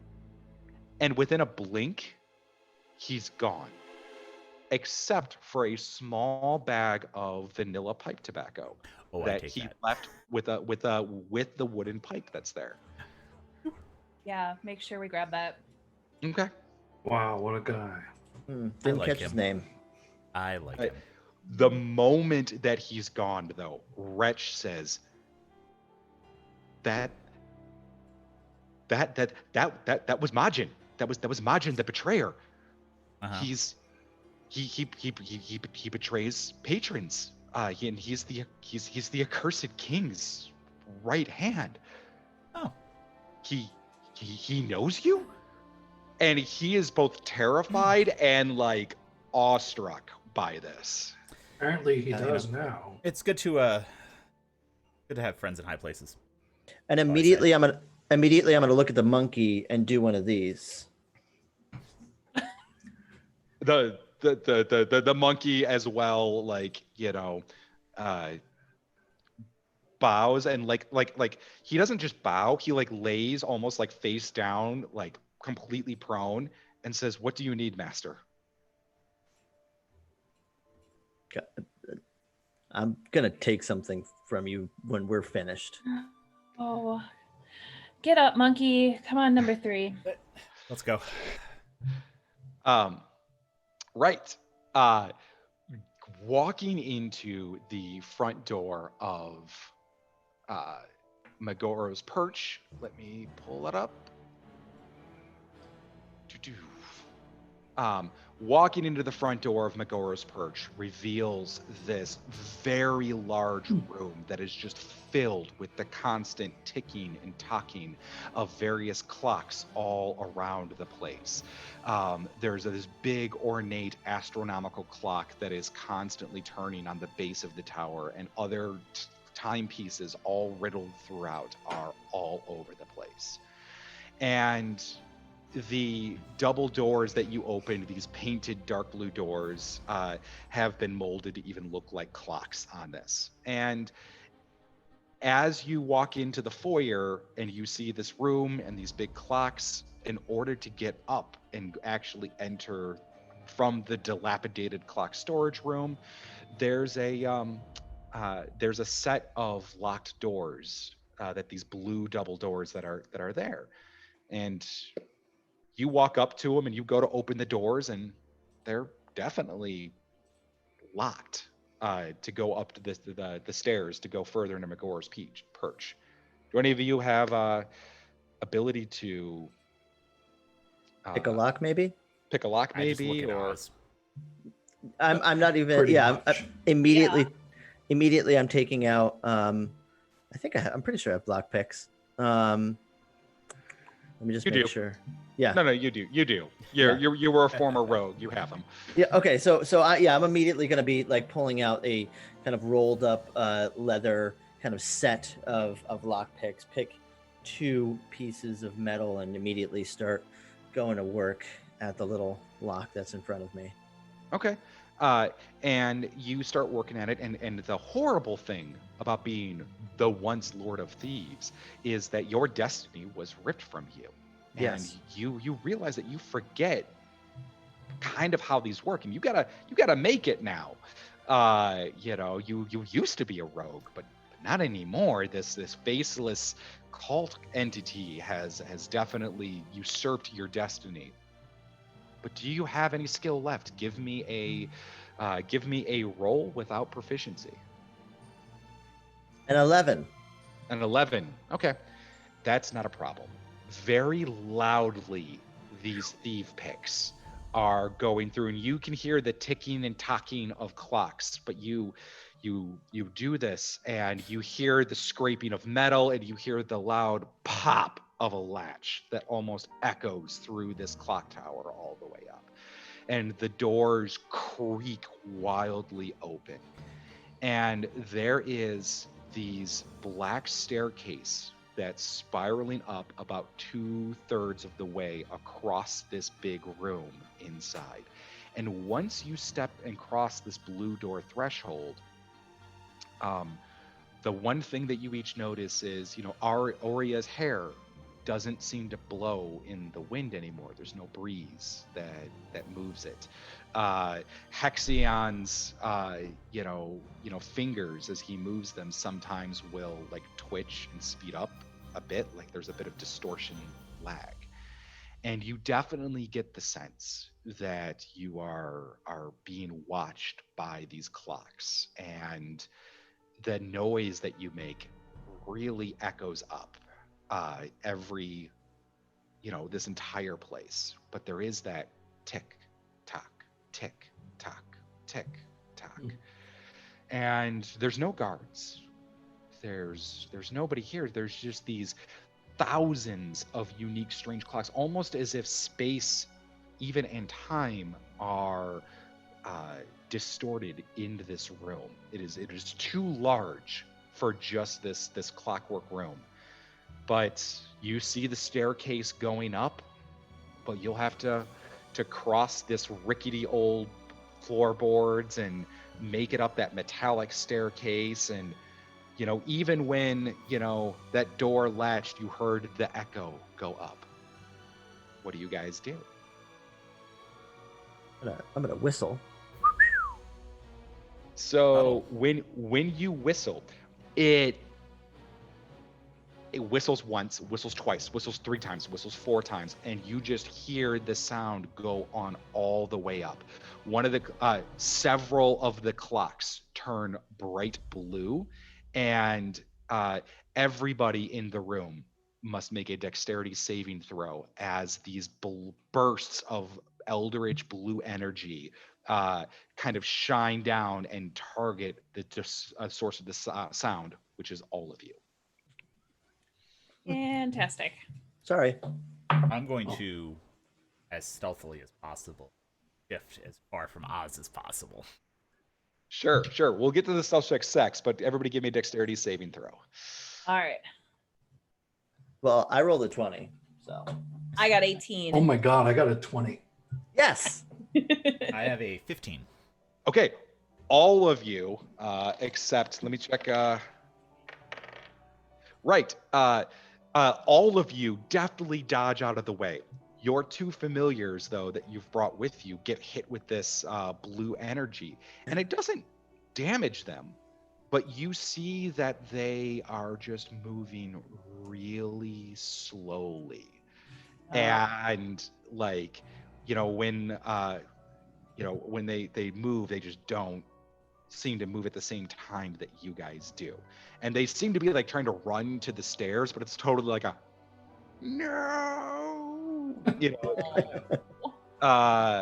kind of thing. Can we pick them up? Well, Gonna go in the blue light. Yeah, don't touch Oh, are that. they in the blue? no, staying on them? No, it's just a burst. It's just a burst. Okay. Yeah, I'm gonna move to them and see if I can put them up. Well, what class were you again with that sweet full plate mail that you have on? Yeah, paladin. Why don't you go ahead and give me that sweet stealth check? Oh, yeah, I rolled that at disadvantage. Yep. Oh, no. A lot of clacking and clicking over there. Yup. Lickety clack. Let's see here. Warriors. Oh, but my disadvantage, I still got a 15. Yes. Ooh, okay. You are able to maybe it was like seeing Majin outside, reinvigorating the sense of divine presence. You move through like a quick acrobat and grab and pick up the 2 familiars. And you don't make a freaking sound. Now, what do the rest of you do? I'm going to put my finger over my very chapped lips because I'm a goblin and they're chapped. And I am going to quietly and sneakily make my way toward the stairs. Sure. everybody in the party give me a stealth check. Now, in the Shadelands and in the Red Opera, we have one new mechanic that we tend to do, which is called group checks. And the way that this works is there are 4 of you. So you're all going to make a stealth check. And if the group fails, which is more than half of you fail, then you've all failed the stealth check. Nice. Do I need to make a roll again? Yes. Okay. Because now you guys are going to clear this distance, which definitely seems much longer than it would otherwise appear. I got an 11. Got an 11? 16. 9. We got an 11, a 16, a 12, and a 9. Oh, a 9. Sorry. From 9. Okay, Auria. so on this, as you guys are moving through, you're doing okay. You feel, the floorboards aren't creaking. It's just tick tock, and but Wretch is opening up his flask, and he's in the middle of taking a sip, and he drops the cap, and it echoes, and you see 4 clocks near you just turn on. All of you give me that dexterity saving throw again. Wretch, you idiot. 16. The ice piss got him again. Oh, let's see. Where's my dex? Oh, 12. 12. Okay, you're 14. all 14. You're all nimble enough to avoid this freaking burst of energy that comes through. And why don't Ian? You used to be a ranger. You're keen on noticing things. Why don't you give me a investigation or a perception check, your choice? I'll do perception. That's a little higher. Sure. Oh, that's a 20, so 24. 24. Yep. You see on the floor a small plaque that says nobody can hear the passage of time. And you walk through, and as you cross this, and you guys dodged these bolts this time, you realize that this room just keeps getting longer before you would get to the staircase. Oh. Well, do we all realize that, or is that just Gren realizes this? Oh, no, you all realize that the room is longer, but Gren is the only one who picks up that nobody can hear the passage of time. And so, would you guys like to attempt to make a stealth check again? Yes. Yes, I would. Yep. I'm going to be as stealthy as possible. And guys, shh. All right. No more ice piss. Wretch is just the cap's already dropped. He's just like. I love Wretch. I got a 15. 15? 17. Oh. I got a 1. Shit. So the rest of you are actually stealthy, and Auria is definitely walking, and she's not purposely trying to be noisy, but it is just a bit of a clank, crunch, clank, and but the majority of you did pass, but a botch is a botch. And you guys, Oz, your hand is about to touch the stairwell. You are right there. You can see the knob, and you're about to pull yourself up on there. And Auria, one of the plates in your armor pinches you in your elbow, and you just let out this ow, son of a... And it echoes, and the room seems to stretch further, and the clocks light up again. And so thus, only one clock lights up this time. So Crystal, give me that dexterity saving throw. All right. 9. 9.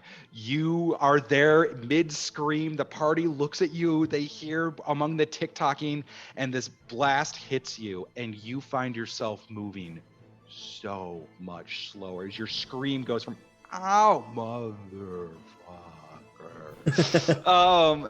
And when you guys look back, you realize that your journey is still even like almost equally distant and far from you, as you again have failed at being quiet.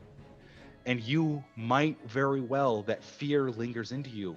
You could spend eternity trapped in this room if you can't find a way to be quiet. Because in order to get out, you have to be quiet. In order to get further in, you have to be quiet. Late mail, not even once. Wait, I have an idea. I have an idea. What is it?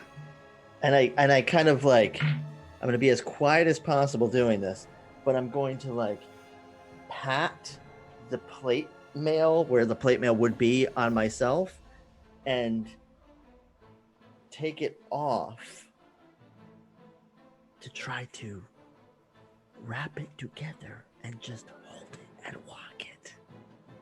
Because she can't do it while wearing it. I'm also slowed. Yeah, so everybody around you seems to be like, to you, that was like, hey, I'm gonna do this thing. And like, it is just like this very fastly animated thing. Oh man. I'm gonna like- nod. Be like, yeah.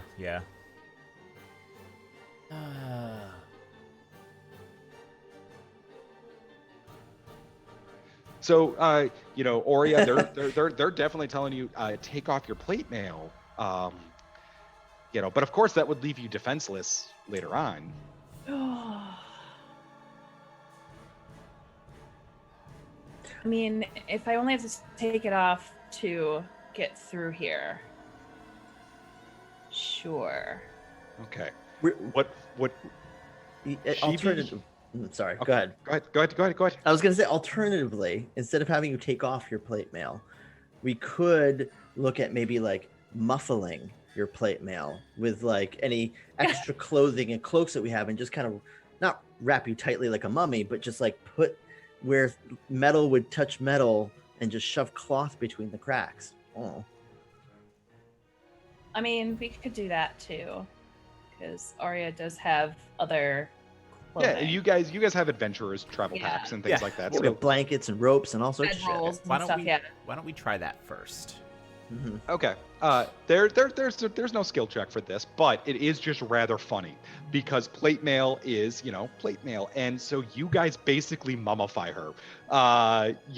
Like she Is looks that like kid she's from out of A Christmas Story? yeah, a Christmas put my story. arms down. She's like walking like this with that like slight like waddle, and like you've patted her feet and stuff like that. And okay, guys, everybody give me another dexterity check, but Crystal, you can make yours without disadvantage this time.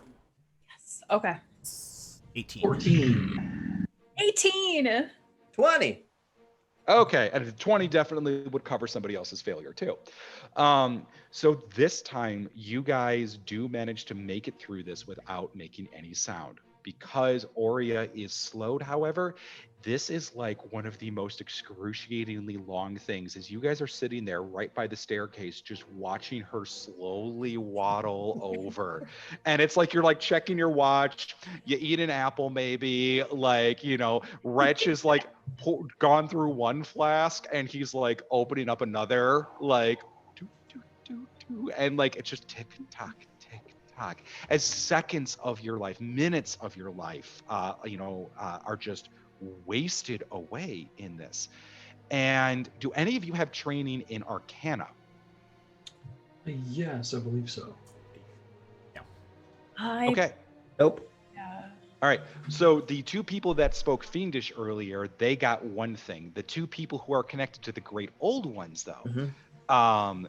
I will give you guys this bit of thing. As you're sitting here watching this time waste away, your patron that did steal from you is eternal and is timeless. It is outside of time. And it sort of feels like you are giving it its time. Or you are giving him the concept of time, is your life is being stolen from you and harvested by Megoro. And the purpose of this trap becomes clear to you through your patron, that this is a room to steal minutes from people's lives to be sold. And so your patrons are hungry to devour your souls and experience this kind of, and they want you to stay here and just give it all, because we want to that time. Give it to us. And this is obviously why you hate your patrons. They're bastards. And when you touch the staircase, though, the slow instantly dispels. And you're able to walk up a normal staircase that was only 10 feet away from the door. That's a huge waste of time. It's more than that. I just start pulling pieces of cloth out of the like joints in your armor so that you can move faster from here on out, and I'm like, let's go. The second level is you guys walk up hastily, realizing that your life, some of your life essence had just been stolen by a time trap. You walk into what appears to be some kind of workshop filled with tables, benches, and piles of gears and machinery. Tall windows are set into the surrounding walls, and you will see a curious sight. Instead of seeing the developed city of Yon'Cath outside, you'll see a tiny settlement of just a few permanent wooden buildings and dozens of tents and shacks. The clothing in the settlement appears to be old and outdated, almost as if you're looking back in time. At the center of the room, and this is going to require some visualization for now. I have some pictures, but that's only if you guys need a help. At the center of the room, there are 5 clocks arranged in a circle where the spiral staircase that would go up to the next level should be. Going from left to right, the clocks are set at 1:05, blank, 3:16, 4:22, and blank. And because we're on a stream, and normally in tabletop games, I would have like a prop or something with this. I went ahead and I grabbed these guys. So 1:05. Yep. Right?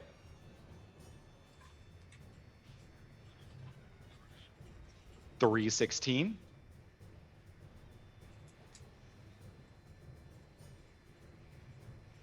And 4:22.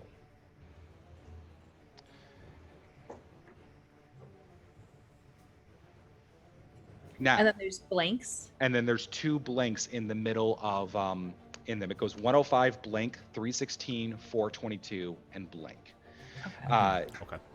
And you notice that the hour hand, the minute hand, and the second hands, are all lined up perfectly on those clocks, right? That is Yep. the obvious thing on the visual. Yep. Now there's still the series of metallic clinking and like the ticking, talking of noises, but there is no way up, and you are definitely seeing an old Yon'Cath settlement before it was the city it was today. The night sky out there is definitely this very eldritch, like you can almost see into the elemental plane of fire. You could see at times where it bleeds over to the plane of earth. The night sky is definitely chaotic, and that's what's outside. But in order to go up, obviously there might be something you need to do. Take a look at the clocks that are blank. Do they just not have hands? They don't have hands, actually. That is a mystery. Now, they're still in the middle of the room and stuff, so, let me know if you guys get close to them and things like that. Yeah, I'm going to approach them. Okay. As you approach, you get about maybe 15 feet away, and you hear a series of metallic and clinking get louder and louder. Looking around the room, the party, you guys will see dozens of gears, levers, nuts, bolts, all binding together into one tubular shape. And in a matter of seconds, a gigantic automaton clockwork serpent rises up, and its massive jaw opens to reveal rows of razor sharp metal teeth, and its eyes are 2 clocks with the faces set to 12:30. Oh, wait a minute. I think I. 12:30. Yeah, that's the last one. So we go into initiative though, Yep. because this thing is definitely going to attack, and it goes Boy. first. It's gonna randomly target Ian, who walked up first. Of course it Ah. is. Yes. Yay! It's Fuck that guy. let me scroll down to my Clockwork Serpent stats here. All right. So it comes down with a bite, and you manage to dodge just out of the way as its metallic jaws clench right where you were. And Crystal, Auria is just deft enough as its tail swipe glances off your plate mail armor. And even as the thing is spiraling around, I need Oz to make a dexterity saving throw. Oof, damn is right. 24. I mean, That's a good that's- thing to go 24? with that. Yeah. You like dive out of the way as like acidic gears spray acid like everywhere in the room as it like is definitely trying to weave in you guys and start attacking. Well done. But that's its action. Now we go to Ian. Lovely. Well, I feel like I'm probably better suited to be fighting it while someone else messes with the box. So I am going to draw my axe and no, I'm going to cast Eldritch Blast in true Warlock fashion. All right, cool. Give me for Eldritch Blast, you make your ranged attack. That is an Which- 18. You totally hit. Go ahead and give me that damage. Yes, sir. Mark, you're gonna say something. Yeah, no, I was just getting excited because you're doing Eldritch Blast. That is a 10. Okay, I need you to do one thing for me. I need you to describe what your Eldritch Blast looks like. Describe this scene as it's going around. It did all of this stuff and it missed. Yeah. But you, what's Gren's Eldritch Blast look like? So he's going to extend his hand and summon kind of this green. It's not flame. It's more like a ball of vines, or like so it almost looks like nature, but very ethereal. And he just hurls it at the like ethereal, leafy ball Sure. with like vines trailing behind it. Slams into the. It hits, the vines worm their way in, ripping out gears along half of it. Like its tail gets broken off. Like you grievously seem to wound this thing. It seems to be very fragilely built. I mean, granted, it was built like 10 seconds ago out of a bunch of gears. Yeah. So just, gears go rolling and showering everywhere, and we go next to Haxion. I am going to cast a level 1 spell, Hellish Rebuke. at Okay. This monstrosity. And I believe Hellish Rebuke means that if this thing attacks you or does anything to you, it's going to get rebuked and take damage back. I don't know. In this one, it's you point your finger at the creature that that damaged you momentarily surrounded by. Yeah, so I guess I would need to get hit for this one. Yep. Yeah, you would. Ah, weird. Okay, well I didn't get hit, so I will do Firebolt instead. No, that's totally fine. Yep. So I'm going to raise my hand and say Anarak du Nothback, and calling All right. upon my patron, shooting a fireball towards the face of this thing. Okay. I am. Well, give me a range touch attack. I think that's for Firebolt. I don't have the rules for Firebolt pulled up in front of me, but if it's a saving throw, Range spell, I think. Sorry. yeah, range spell, yeah. Yep. So go ahead and give me that range attack roll. Just roll a d20 and add, like I think your sheet. I have it right here. 1 second. Yep.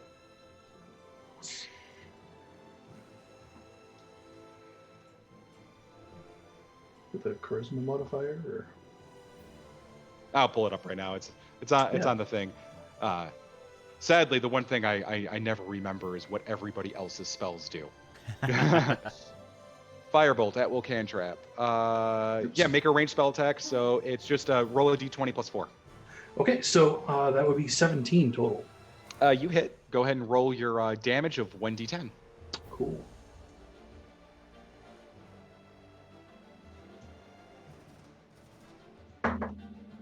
It's 5. 5. Okay. More gears shower off this thing, and it still keeps thrashing around. Crystal, you're up. I am going to extend my hand toward it and cast poison spray. Okay. So it's going to need to make a Constitution saving throw. And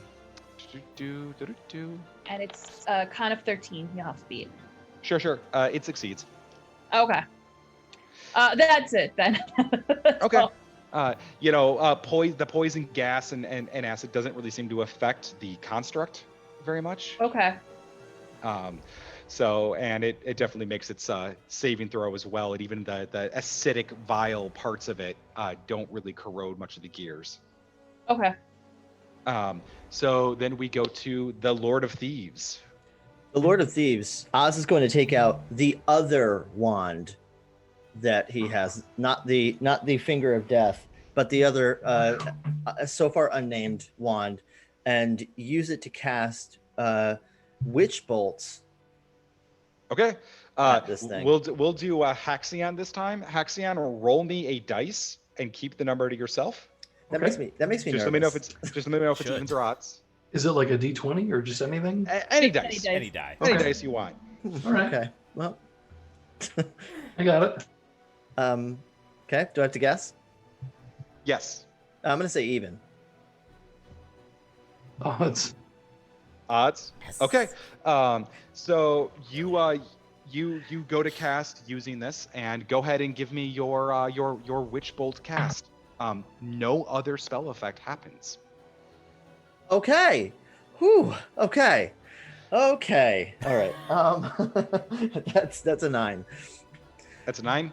Yep.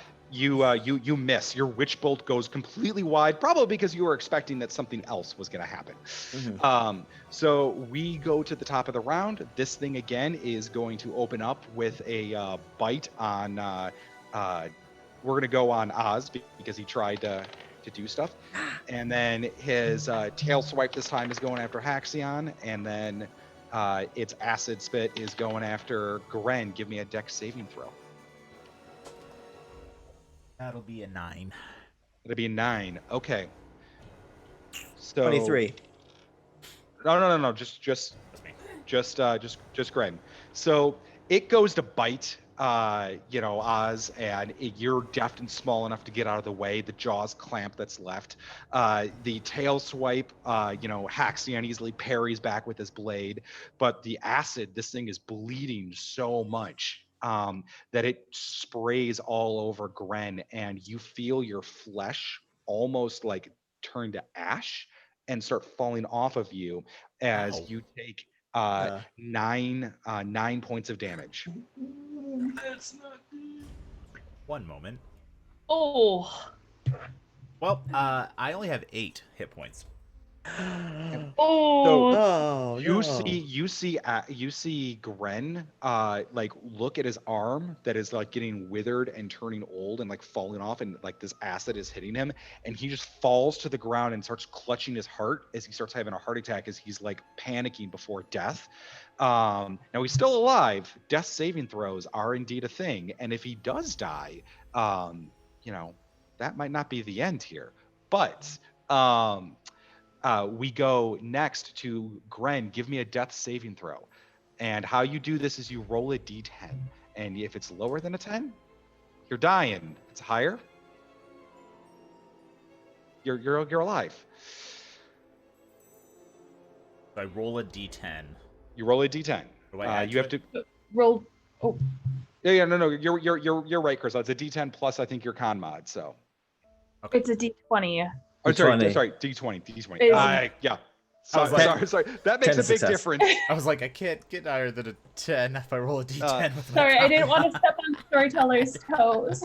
I was very No, concerned.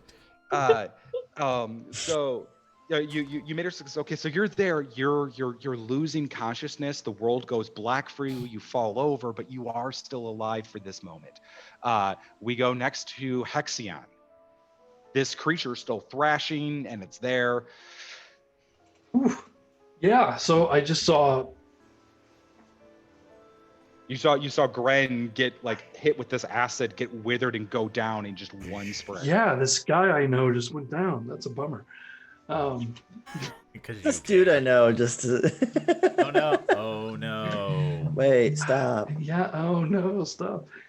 So, I guess I'm gonna have to try and firebolt this thing again, and I'll start making my way closer to Gren to see if I can perhaps help him in any way.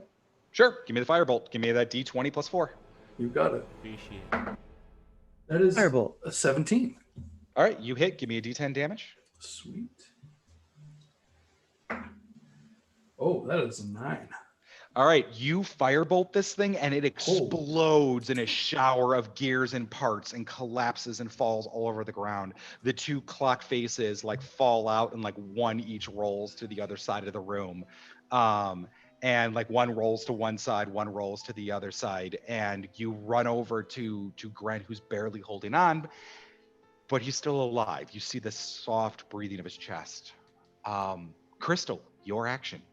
All right, so this thing is dead. It is dead. It is dismantled. It has blown apart into smithereens. All right, I have medicine. I'm going to run over to Gren Okay. and try to stop the bleeding and help him. Okay. Give me a medicine check. You just need to get higher than a 10. Oh, please.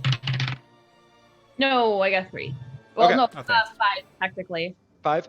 You look at him, you're like, I don't know how to heal ash, acid, time damage. What is this? And you just kind of like, you take out a Band-Aid and you put it on his cheek. It's a thought that counts.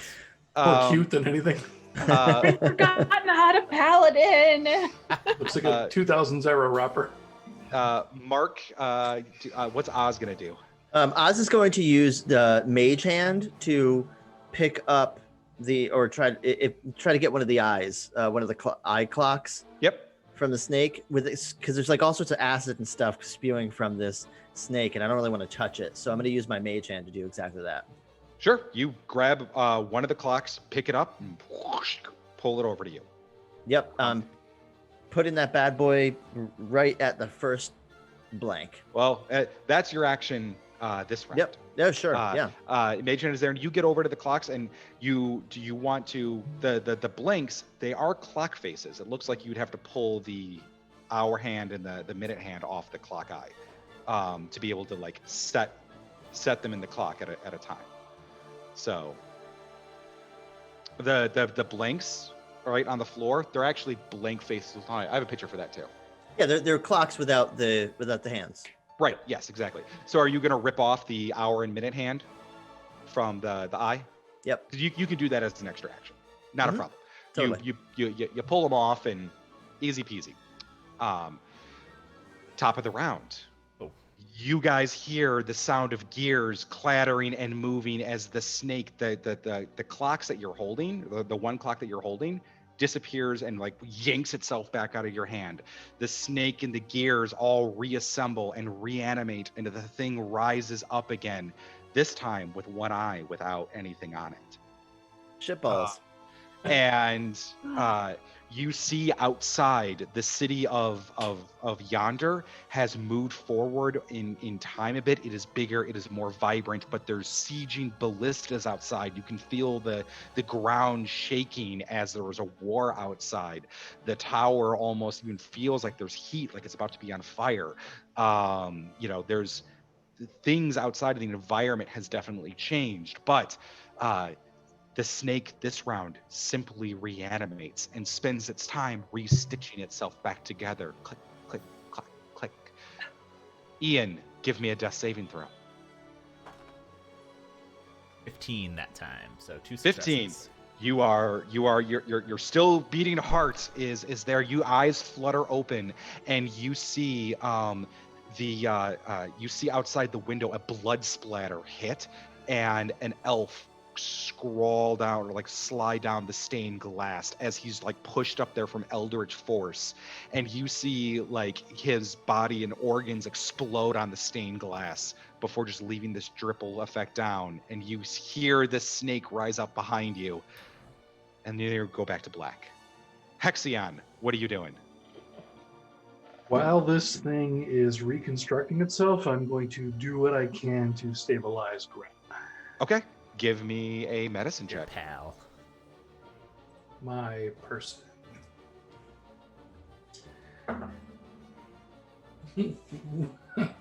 Well, shit, that's a 1.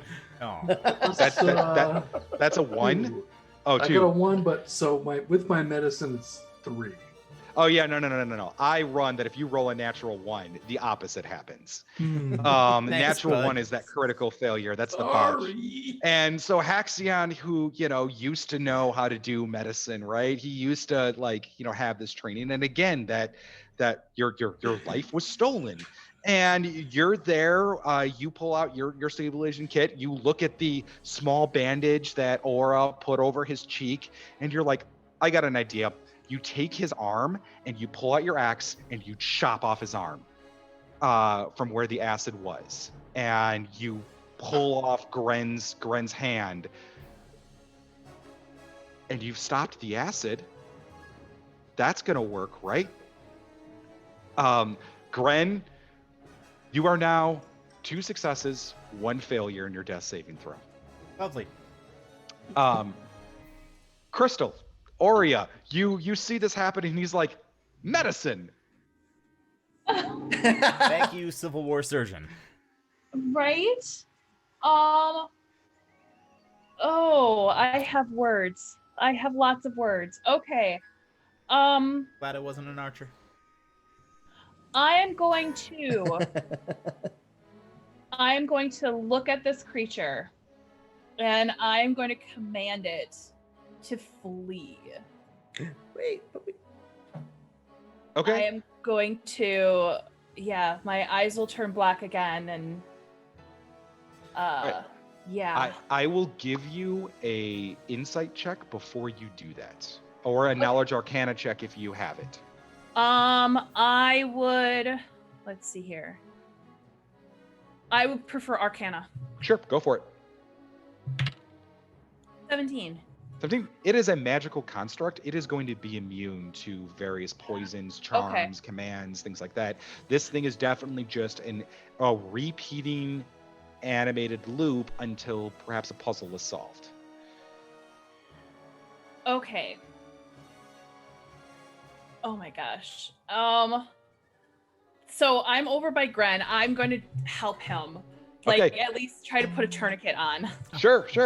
Oh, thank you. Stop the bleeding. Go ahead and give me that check. 12. 12. Okay, you tourniqueted. Gren, a shot of adrenaline runs through you. Your eyes pop open. You're at 1 hit point.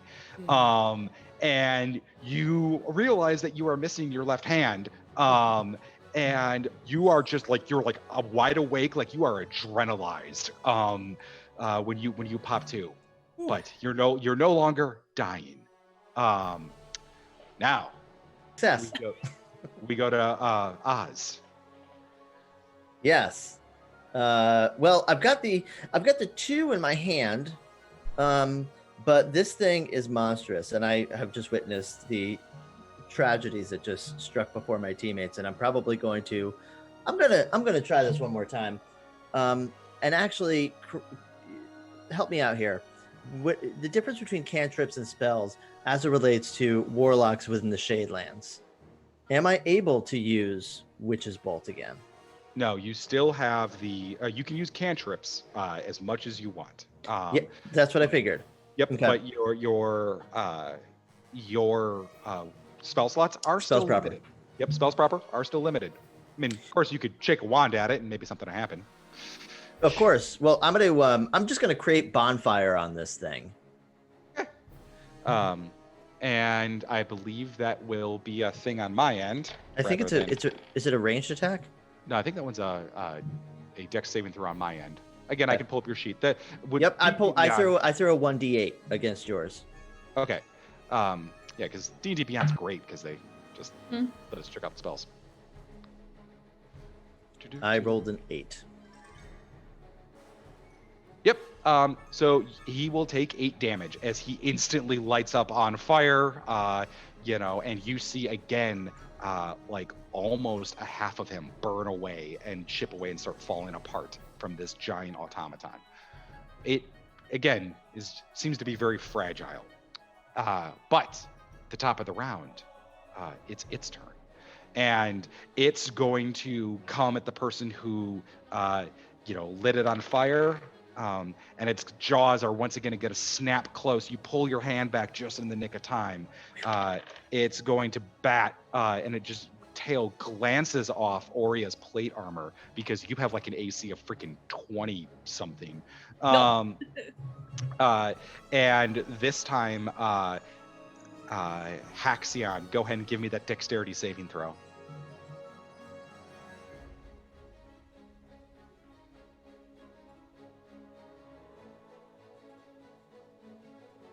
You're on mute. That is an 8.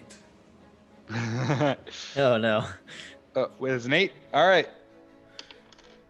So you take 10 points of damage as the same thing happens to you, and this you take a look at you get hit in we're gonna say your left arm as well, just to be perhaps in case there wants to be some karmic retribution here. I'm okay with that. Well, at least there's one on the ground I could probably But you get hit with this acid attack, and your heart and adrenaline starts racing. You see the world starting to fade. You hit to the ground, and you see the pus and the bubbles and the boils, and you can smell your own arms start decaying. And you fall to your knees, and the world starts going black. Ian, it's your action. Eldritch Blast. Not even getting All right. just from the ground. Just blah, right Done. into its Give me that attack roll. 22. Give me that damage roll. There's no bonus damage on this, right? No, just a flat. That's a 2 then. It's a 2. Wait, let me double check Eldritch Blast. It doesn't have any added. Yep, things that's what I right thought. Okay. So, it does a little bit. But since you lost your left arm, I'm going to give you a chance to re-roll that. That's very kind of you. Yeah, I'm going to call it adrenaline. there. That's an 8. That's an 8. Okay. It's still up, but there is a giant hole where your Eldritch Blast just ripped right through it yet again. And then we go to Rick. Give me that death saving throw. Oh, joy. I got a 10. Okay. You're okay. You still dying. Right. Auria, you look up, your one friend got up, your other friend went down. Oh, okay, we need to kill this thing. So I'm gonna attack it I'm gonna run up to it with my sword. All right, go ahead and give me an attack roll. This is gonna be a humorous 13. You run up with your sword and your blade goes right between two gears. Ugh. You miss by inches. So, Oz, what are you doing? Well, I'm still fighting this thing. I'm going to take that same wand and cast bonfire through it at this geared snake. Sure. My assumption here is that there is no soul in this thing. So the other wand, whatever it does, I'm just curious to see what it does. Gren, go ahead and give me that dice roll and guess evens or odds. I'm gonna say odds. Fuck. Bonfire it is. All right.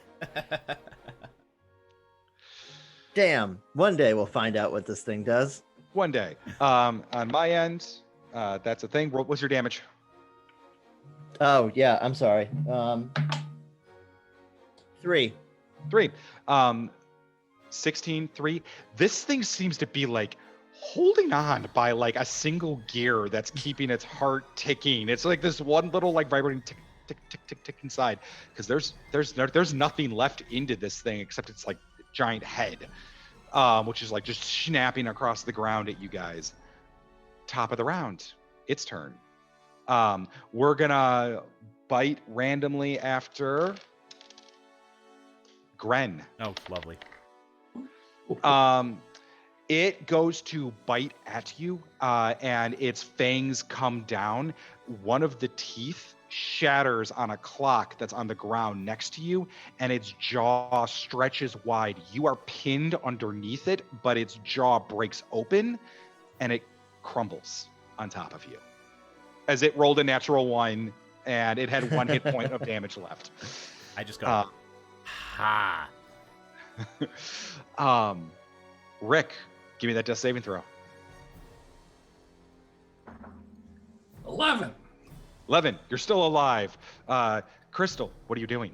I'm ripping the clock out of the other eye. I was going to do that Okay, too. you rip the clock to the other eye. You take off the hour hands, and outside the city there is this glowing energy out of a well in the middle of the black ocean, as the impossible spire seems to rise as Yon'Cath continues to be built. In a moment's eye, you see the great old ones rip open the sky, and this is a future that hasn't happened yet. And this is what's happening outside of the city. Now, Mark, what do you do? I'm taking the minute and the hour hand and kind of running over to. Sorry, Haxion, I'd help you, but we got things we need to stop or start. I don't know, and just apply it to like clock number 1. There's 105. There's the second clock. Yep, I'm pulling them all up in order here so you guys can actually see the. Perfect. 105, second clock. Okay. Yep. Ah, perfect.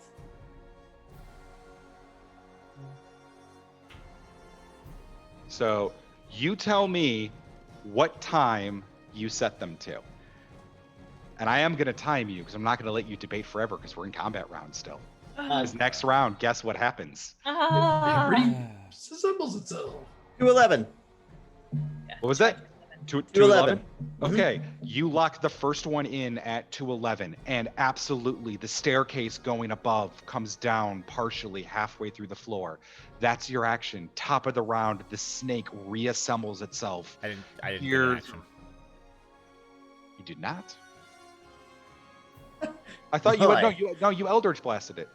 It goes before you. Yeah, it goes before me. It attacked me and crumbled because it rolled a natural 1. Oh, yes. Sorry. Go ahead. I am going My bad. to run over to the other clock because Auria ripped the minute Yep. and hour hand off. I'm going to take them from her and run over to the other clock. Okay. You do that as your bonus action. I'll give you one shot to see what time you set it at. What time am I setting it at? 5:29. 529. 5:29. 5:29. Okay. You feel the gears in the room starting to shift as the snake starts reassembling. You lock in the freaking time, and the staircase comes down. The snake collapses, and the city of Yonder outside is the same. We did it. Oh gosh. Uh, All right. Woo! So I'm gonna lift my left hand from the ground up into the yes. air. Oh, you're gonna like pick it up. I can't heal that. I'm. Wretch comes over. That looks like it hurt. Want me to fix it? Actually, didn't feel it at all, but yes, please. Wretch opens up his time dial, rewinds a few minutes, and before he presses the button, I have a question. No, Are you guys wait. sure you want to rewind this encounter? No, we don't. We No. don't. I'm gonna put my Oh. hand between. Yeah, once I realized that that's how he was gonna fix it, I'm like, you know what? I'll be okay. We'll get you a really cool. I know someone who can fix. We'll The- get you a the- very cool like robot hand. I or know The- that. prosthetic. Good. Thank you. The monkey's like body part, body part, body part, body part, body part, Oh, body part. fuck. I will beat you silly. No, With my body bad part, hand. body part, body. He's like, my master will pay you for it.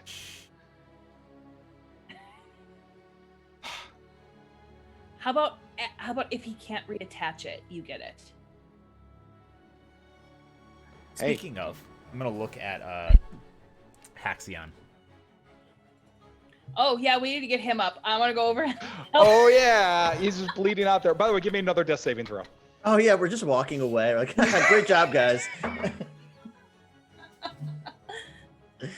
So, I rolled a 1 again. Can I run over and No, this is perfect. A 1 on a death saving throw with that much time that we forgot about him. You guys look over at Haxion, and he is dead. Oh man. There is nothing but a cold, lifeless body. And Haxion, I have your letter home somewhere, right? You probably do. I messaged it to you on Zoom. Oh, you put it on here. All right. Now, in Tabletop, I would take this letter, I would read it aloud, and I would burn it when somebody in Yon'Cath dies, because there's a certain somebody who is interested in collecting letters for a reason. Now, Haxion denieth. When you find this, it will already have been too late. I did what you could never bring yourself to do. Anorax has been waiting for one of our house to break our bond and submit our flesh as an offering. The power he has given me was perhaps too great of a cost for me to be part of his story. Grandma and Grandpa did not feel a thing. What I saw, I could never unsee. And I warn any of the rest of our family to never do the same. I am leaving to lands unknown and will likely never return. Anorax is not what we had expected. I heard a place called the Shadelands in which I may break this bond that has loomed over our house for millennia. Haxion.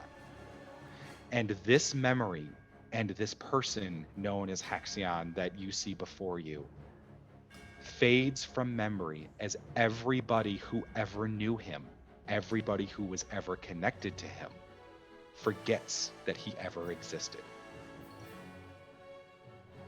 Who?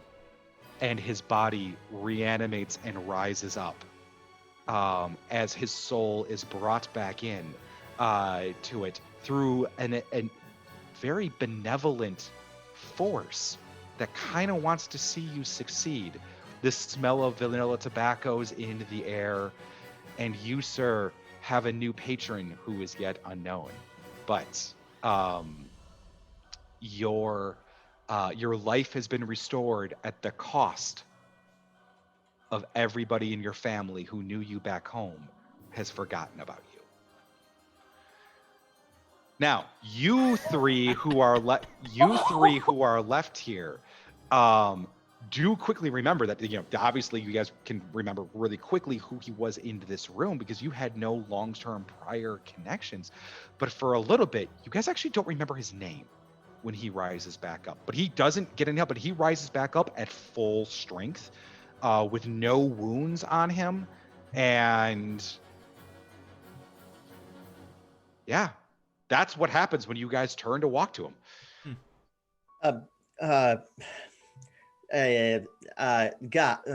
Are you okay? You, sir? Talking to me? Yes. Yes, you. Whatever your name is. I don't know, man. I mean, you feel fine. You feel great. That was weird. But one thing you feel really good about, you don't feel your old patron meddling in your ear anymore. Hey, we came here to do this job, and son of a bitch, it worked. I'm free of that thing. That's wonderful. I have a question. Yeah. You have questions. I've got questions. I hold up the arm. Okay. I mean, you do remember chopping his arm off. Yeah, does anyone want to explain this? Oh yeah, Flop, flop, flop, flop. he So the acid was eating at your body, Mm-hmm. and it was going further up your arm, Mhm. and I had to cut your arm off. It's pretty effective, actually. I'm gonna hit him with the hand. I'm just gonna slap him with my left hand. I'm just gonna take it. I'm not gonna roll to dodge. Just whack. Are you guys gonna move on up the stairs after this hand? Whoa! If you die, you get your arm back. I think. Look at me. I'm fine. Yeah, but I'm better had than your- ever. But you had your arm when you died. Yeah, I don't want to. I'm gonna put the arm in my pack, and now I'm actually going to use Healing Hands on myself. 'Cause I have that as an ability, and heal a hit points. I'm at 2. All right, you're good to go. You're at 2. It works. Your arms in your backpack. Great spot for it to be. The pain is really, really brutal. Yeah. But you've been through. No, this is pretty much it. You're in shock still, so I mean you're kind of just. Yep. Yeah. Let's go. Let's stairs. Two down, one to go. Up the stairs. Let's go. So the next one that you come into, this third level is a spacious room filled with cozy antique furniture, appearing to be some kind of lounge. Perceptive ones among you notice that the floor is slightly pitched so that the center of the room is raised to drain water. Like the levels below, the room is surrounded by tall windows that display a barren, broken landscape this time outside. Canyon-sized fissures scar the land with plumes of white fire bursting upwards towards the crimson sky. Yon'Cath is nothing but a sea of broken glass and black stone and rubble. And if you look closely, you see thousands upon thousands of skeletons of every sentient race. A massive oaken desk stands against one of the walls covered with scrolls and parchments, and on closer inspection, you can find maps of various Shadelands locations. An hourglass symbol has been drawn over numerous spots, and some of these drawings have been circled, some are crisscrossed out, and it looks like other more recent warlocks have been stamping hourglass times, and you guys can definitely pick up really fast. I'm not going to make you roll for this one. These are locations where other time anomalies have been happening in the Shadelands. And the ceiling is 100 feet above, and it bears a massive inscription. Now, which of you is the oldest player at this table? Oldest player? Oldest player.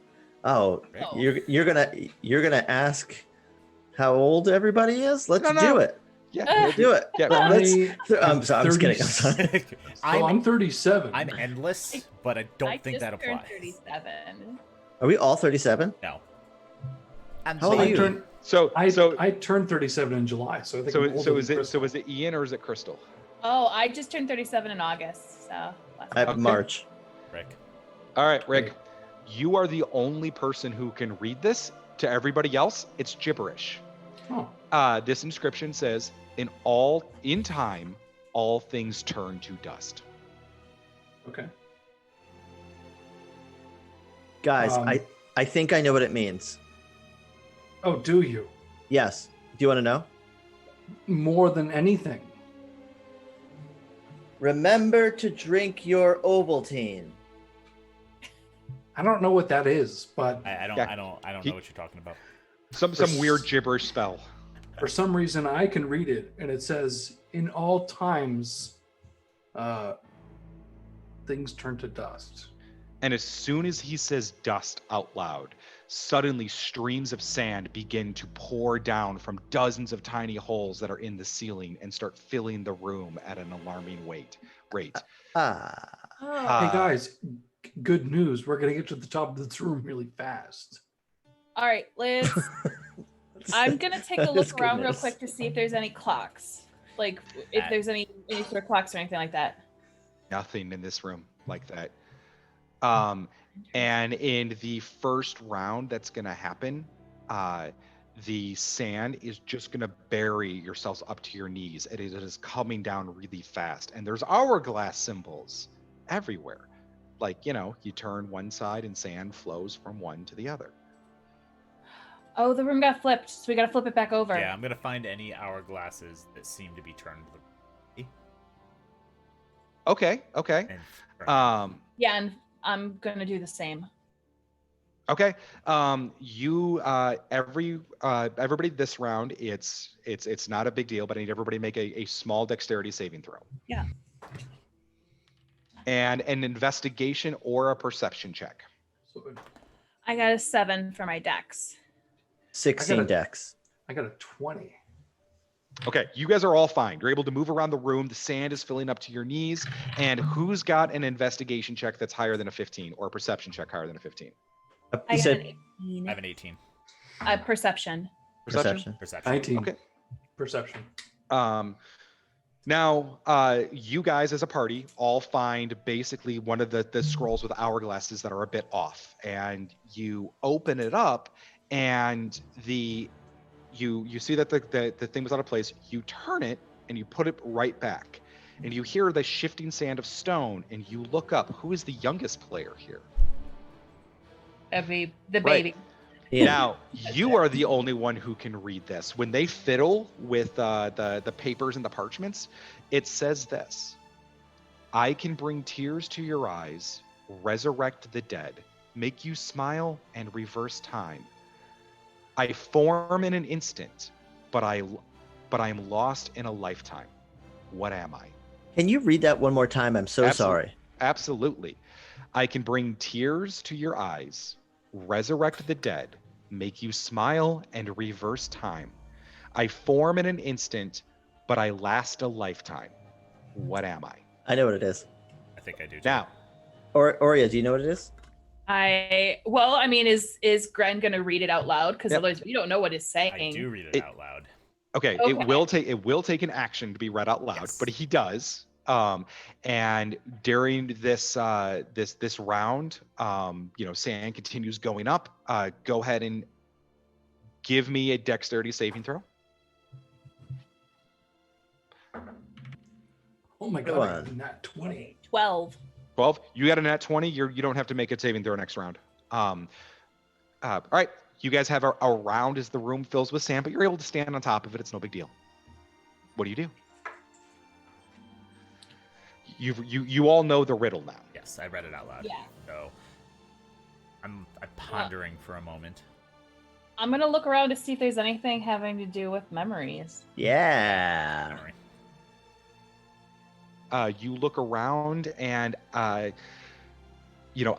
you see this grand apocalyptic battle.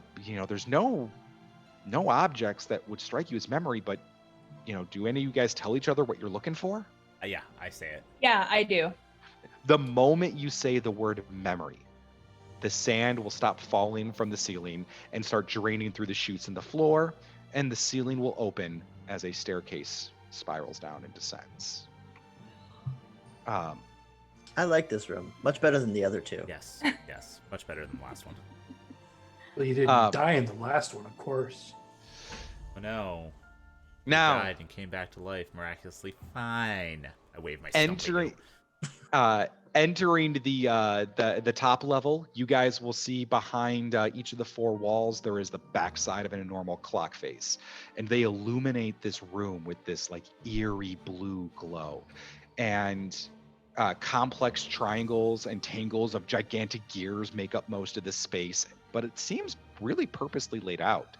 A basin rests on a chest-high pedestal in the center of the room and is filled with hundreds of these glowing blue quartz crystals that you've been charged with getting. But you are not alone.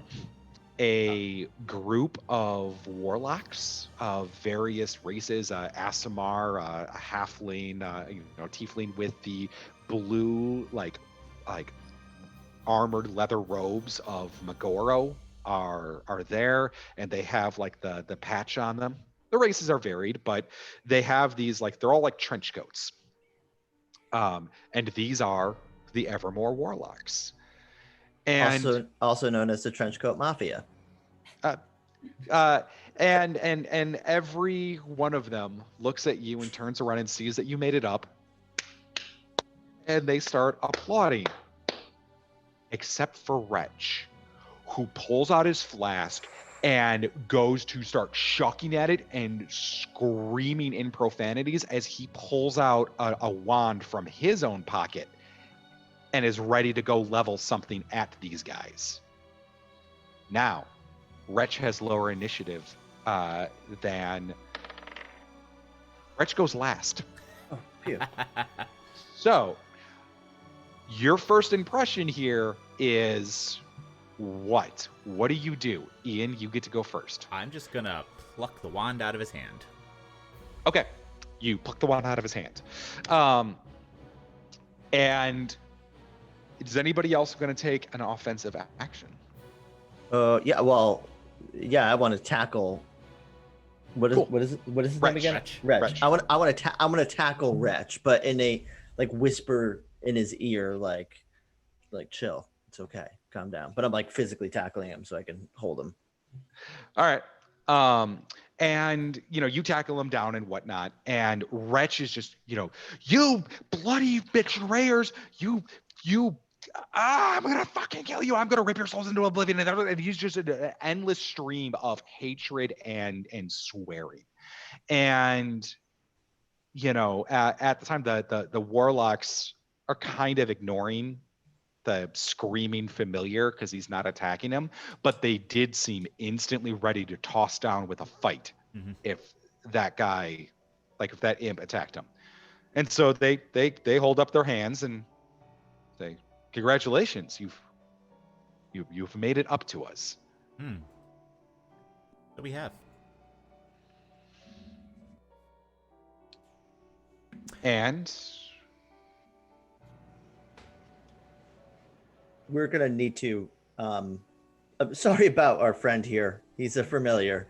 You might know him. We're gonna need to. We're gonna need that. Some of those. some of these are time that we have harvested and stolen for our patron. Yep. Yeah, exactly Do that. You see how that this might possibly put us at an impasse. Of course. But why? So I believe that you could probably spare a little bit of time. I mean, probably a fair trade for the time we gave you earlier. nowhere near enough. But I will do one thing. You give us that little shit of an imp that was causing all the temporal disturbances out there, and we'll give you some time. Not a bad trade. What if we give you the What if we give you the monkey too? We'll take the monkey. The monkey's like, what did you? No, I Let's talk about this amongst our group, if you don't mind. Please, we have all the time in the world. Even better. Clearly. Auria, a moment. Yeah. And I'll walk off to the side with her, and if Gren and Oz follow, even better. Yeah, I'm with you. Yeah, I'm dragging Wretch with me and like kind of holding, like, dude, chill. We'll get them later. So I noticed earlier in the market, you had a particular moral obligation to stop a theft. I don't imagine you'd be too fond of us just giving up these familiars. Absolutely not. I would not stand for that. Okay. We are a team. I'm willing to work within those guidelines. Gren and Oz, your input, please. Well, I will say that if the one causing these disturbances, covering Poland, does that necessarily go against your moral code? Is he telling the truth, however? Is he telling the truth? And also, it's probably that pocket watch. We also Hand over the pocket watch, not the person. Now, do you have Wretch still grappled up in your arms when you guys are talking? I'm wrapped around him completely to stop him from. Yeah, Wretched is like, he's like, no, they're not. He's like, my master was the best time thief ever. He stole all of those crystals. Those were all of his. We were on top. He's like, I am not giving this watch up or that time with my life. Those are mine. Those are mine. He's kind of He's got my. He actually kind of has a point too, because I mean, we do need those crystals, and He does have a point. He is also a creature with a conscience. Like he is an actual being that knows that he exists. Is he? Mhm. Therefore, he's not property.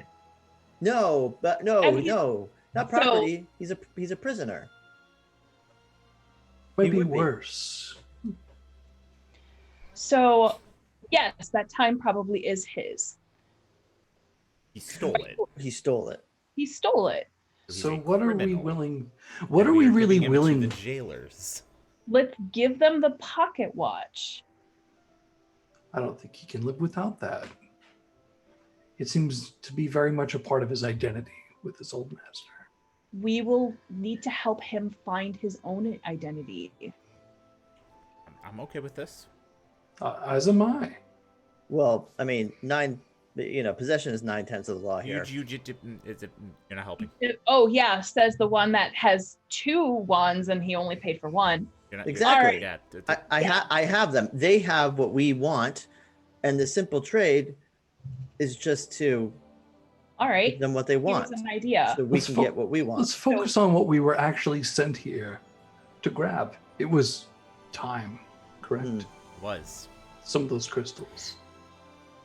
Do we all agree if they will take the pocket watch as an exchange?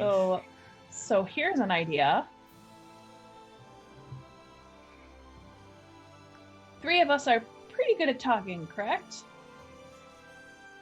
Yeah, I've got that. And then there's one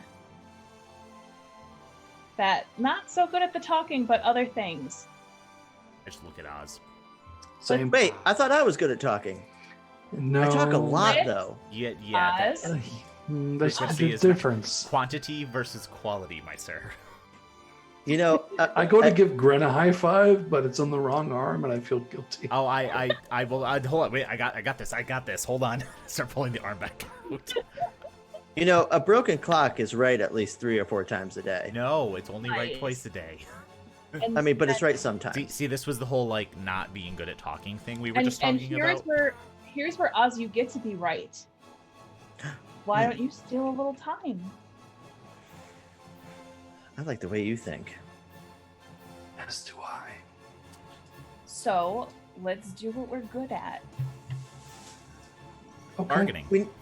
We need to make it seem like we're giving them what they want We to do. distract them. Of course. If I may. Wretch. Oh, I was gonna talk. I'm gonna like go down to Wretch's level Sure. and look at him level. Wretch. We need the pocket watch. There is a reason for it. And it is because right now is not the time for revenge.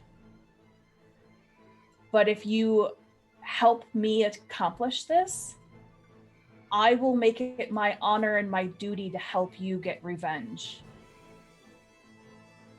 Swear on a favor. I'm trying to break my pacts to become the paladin that I need to be, that I was destined to be. I don't wish to swear a favor to you. However, I will swear my honor and my loyalty and my duty to you. I'm a freaking imp from the abyss. I Why do know. I care about any of that? I know you don't. Then But I for will me, it is swear very a favor important. on her behalf. My patron work. has been cleared. There you go. You and I will barter. I will help you. he will handle that debt being handed over, even though unlike the guy in the market, Wretch doesn't seem to be clever enough or sober enough to like remember to write down somebody's name, and actually just hands you the pocket watch. Joink. Shall we? We shall. Warlocks of a blue cloaked persuasion. The Evermores look at you guys and go, "You guys willing to help us restore time?" Yeah. So Of course. question. Yes. Question.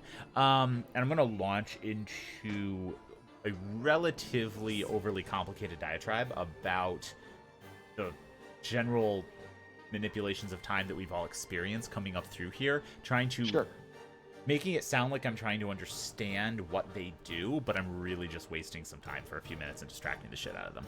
Sure. Go ahead and give me a charisma check, and then give me an insight check. Can I roll deception? Absolutely. Awesome. Well, while he's doing that, I'm going to be as inconspicuous as possible, sneak further back away from the crowd, and find my way around towards that. Absolutely. Give gold. me that stealth check, and then that sleight of hand check. I have a 25 with a nat 20. Okay. And your funny enough, they critted as well. Ah. Oh. But for a different thing. You know what happens when you have two people in a room who really want to talk about something in particular, and they both really just want to talk about it, so they never shut up. Like, they're two people that have drinking a bottle of wine that just want to keep talking, and like the conversation just keeps going away and away and away from each other. You start talking about all the time disturbances, and you totally gravitate all of their attention. At the same time, they actually convey to you that the purpose of the Evermores is actually to help stop and only nip little tiny bits of time, but protecting major temporal disturbances from happening within the Shadelands, and that Savage Dunn and Wretch have been basically massive criminals trying to harvest massive sections of time, which is against the law for them. And so you actually completely distract them, and they are more than happy to tell you about how Wretch and Savage were actually criminals, and they were trying to do the right thing by killing him to get some time back to restore things. Okay. Yeah, no, all that makes perfect sense. And I think that based on our experiences dealing with Wretch and with what we've experienced in here, all of that kind of flows with the narrative that we've given. We were curious as to why he had been murdered by you as well. So I think that, and just keep going in. Yep. And while this is happening, Oz, go ahead and give me that stealth check with advantage. So 16 and 19. You can pluck 4 very large crystals, but you can't get any more than that with your efforts. And you're like, you pluck them one at a time, and like you stop, like your green hand is like right hovering by some blue light when one of the warlocks is like engaged in conversation, pulls out a flask himself, and it's like, oh yeah, and that one time thing, and he's just going back and forth with Gren.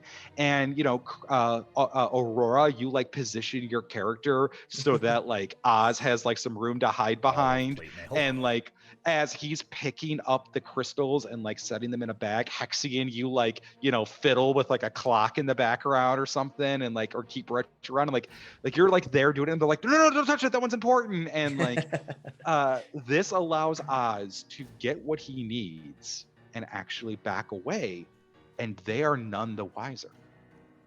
So that was all very useful information, and I think it helped us make a better understanding of the situation that happened here. So I think, you know, we had a little bit of a moral crisis amongst the 4 of us with regards to just handing over him. But I'm assuming that he was able to do everything that he did with this, and I pull out the pocket watch. Their eyes lit up. That's what we were looking for. Awesome. So what if we just give you this and we deal with him? Oh, that's fine. Magoro's going to take care of him. Oh, okay, cool. And I had him pocket watch. He gladly takes the walk, and he's like, go ahead and grab a few crystals. Awesome, thanks. And I'm going to walk over and I pick up 4. Sure. But when you do this, you guys are able to like turn around and leave, or you can hang out. They don't actually notice that any ones were missing because Oz was clever enough to like reposition the crystals. Yeah. So like there's a bounty of them. And I'm just like, scoop, and just completely mess up the array of them anyway. So are you guys going to leave, or are you going to stay around? Well, I'm already making my way out. As you guys get the hell out of here without having to fight the Evermores or turn in Wretch, you get down to the lobby, and at the base of the lobby, there are two forms. One is Majin, leaning up against the wall, and the other is this ethereal blue lady who seems to not be there, but there at the same time. And Majin kind of smiles at the spirit next to him and goes, I told you they had potential. That was clever. And Wretch instantly knows and says, it's Megoro. That's our patron. And Megoro, like she has that like thin, I know you have stole time.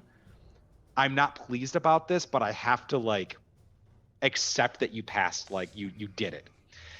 And she looks at you guys, and you gave in the pocket watch. So that's, I suppose, all I really wanted. Thank you. I see that you do have potential, and my companion is right. Would any of you wish to become an Evermore Warlock? To command time and do things? I understand that you're going to go break your pacts and be free of your chains, but to those who can solve my puzzles and riddles and do something so clever, and you're already stealing time. So we would, the proposition that you're offering is that we would be able to continue to steal time for you? Yes. Would In new ways, I would grant you secrets about how to control, manipulate, alter, change time, rewind harm that is done to you. As opposed to the previous incident where part of my identity was lost, would I be able to retain my previous skills and knowledge? Yes, of course. Oh, no. Well, I mean, you could still be a ranger, but I mean, to lock this in, if you were to stay here within Shadelands, I could grant you my knowledge while you are here within these lands. We have a lot of temporal disturbances here. Should you leave, that memory will fade. But if you take my teachings to heart, then they would last with you forever. What about the Bornless one that follows me, my patron? Well, you'll have to take those crystals in and have Brickfoot break it for you. That's what she does, after all. That's why she keeps raiding my tower. Would we have to defend this tower for you? If it was sieged, yes. That's where I have a little bit of a problem. I have a hard time following directions. Yeah, you do. Yeah. I'm in. I'm also in. And she produces 2 pocket watches that are incredibly similar to the one that was just turned in, except the crystal within is smaller. And she hands those 2 watches to you, and she says, it's done. You actually will feel the secrets of the Evermore, the ability to move time, and I'll get into those in a minute. Because while this knowledge is sort of like downloading to your brain, she turns to Wretch and goes, I know you're upset about Savish's death, but this little tantrum and this little howl-raising mission that you two were on is against the rules. You know what he did, and we were tired of cleaning up his messes. The time anomalies are not playthings, and he was getting out of hand. Even though I could have sold a lot of that time, this makes all of the Evermore looks bad, and I'm not letting you get off without this. And you see Wretch age into a decrepit old imp with his teeth falling out inches away from death, like huddling over. His hair is white as she takes his time away from him. And she goes, "We'll be in touch." And then her and Majin disappear. As you guys walk outside, the first rays of dawn are peeking over the horizon as you exit Megoro's tower. You have what you need to gain your freedom from those who have bothered and plagued you, the nefarious patrons that have stolen your fortunes. And you head towards the cracked path to meet Brickfoot. And as the wind picks up a bit, a few leaves rustle by, and if you were to listen closely, you might hear the sound as if the wind was talking, but only repeating two syllables over and over. Tick, tock, tick, tock, tick, tock. And that's the end of Killing Time. Love it. Very nice. Oh, that was amazing. That was so good. So the Evermore Warlock class, by the way, is unlocked in the actual storyline if you feature this. If you, the way that we're doing something different with the game, where you could start off the game as an Evermore Warlock if you really wanted to, but it's much cooler to do this side quest and unlock its abilities. And as you do more Evermore deeds in the city, you start getting their abilities like all wound up. When you make 3 successful attacks in a row, you instantly get the ability to take an extra additional action as you've learned to master tempo in battle. Oh, And wow. That's sick. You sold me on they manipulate time, and I was like, Yeah. wait a minute. at level 5, you can heal yourself and prevent aging by stealing time from others in like non-combat situations. In pleasant small talking, just minutes of time, just nipped and butted here, and you can, regain hit points and prevent aging as you do this. And they go on and on and on with their cool time abilities until eventually you can completely create like full time stop bubbles and wards and things like that. But you have a purpose. Your job is to prevent time anomalies and nip small bits. And whether you know it or not, Megoro was the one who engineered all your fates here, and she gained 2 new warlocks at the loss of only killing one of her own. Pretty good. Nice. Kind of like you're kind of like a mix between a time cop and a time bandit. Yep. Yeah. So this is the kind of world that the Red Opera Last Days of the Warlock features. This is the city of Yon'Cath. For those of you guys who are still watching, please, please, please help us unlock these stretch goals. Click the Gehenna Gaming link that's below. That actually helps them out a ton too, because as we keep going further, these new warlocks are going to find themselves maybe potentially trying to find a path to godhood or dealing with a cult that they're against, as they have an adventure that they're going to be writing called, at the moment, Ascension Gambit. Where they're going to deal with this patron who is now very, very angry that 2 of his warlock followers had their pacts shattered, and they remember their friends and their families. So that is where we end, I suppose. I'll let you guys close it up from here. Thank you guys so much for playing. Thank you everybody else for watching. And yeah. Excellent. Yeah. Thank you, so good. everyone who tuned in. We greatly appreciate it. Thank you, Rick, for joining us as the first guest GM for our Saturday Night One Shots. It was fantastic having you on. It's been a pleasure planning this with you. I thought very, very, very interesting. I love the setting and the world for the Shadelands personally. It grabbed me immediately. Yeah, we all do, really. It's lots of intrigue, dealings, and moral gray conundrums, because the beauty of being a warlock is always having to deal with that tug and pull of favors. Oh yeah. And so everybody can experience that, even if you're not a warlock. Yeah. I think the letter home that we all had to write for our characters too was a nice touch, and I very much appreciated that we didn't know how those were going to be used. Yes. I'm really surprised mine got read. They're a big thing in this story because death is in D&D, death is kind of a joke. You make a ton of death saving throws, you never actually die, you can get resurrected, reincarnated, all of these things, and somebody, I'm not going to give spoilers, is trying to figure out a way around that, and he thinks he found a way to hack the system. But it involves the letter Holmes. But that's our way to also play up a little bit of like 10 Candles and Dread are some of my favorite experimental game systems. And in Tabletop, I would take the letters and put them on the GM screen, and when somebody finally died, I would take it, read it alive, and I'll read it and burn it. Yeah. I love that little like experiential piece that you're putting in your games.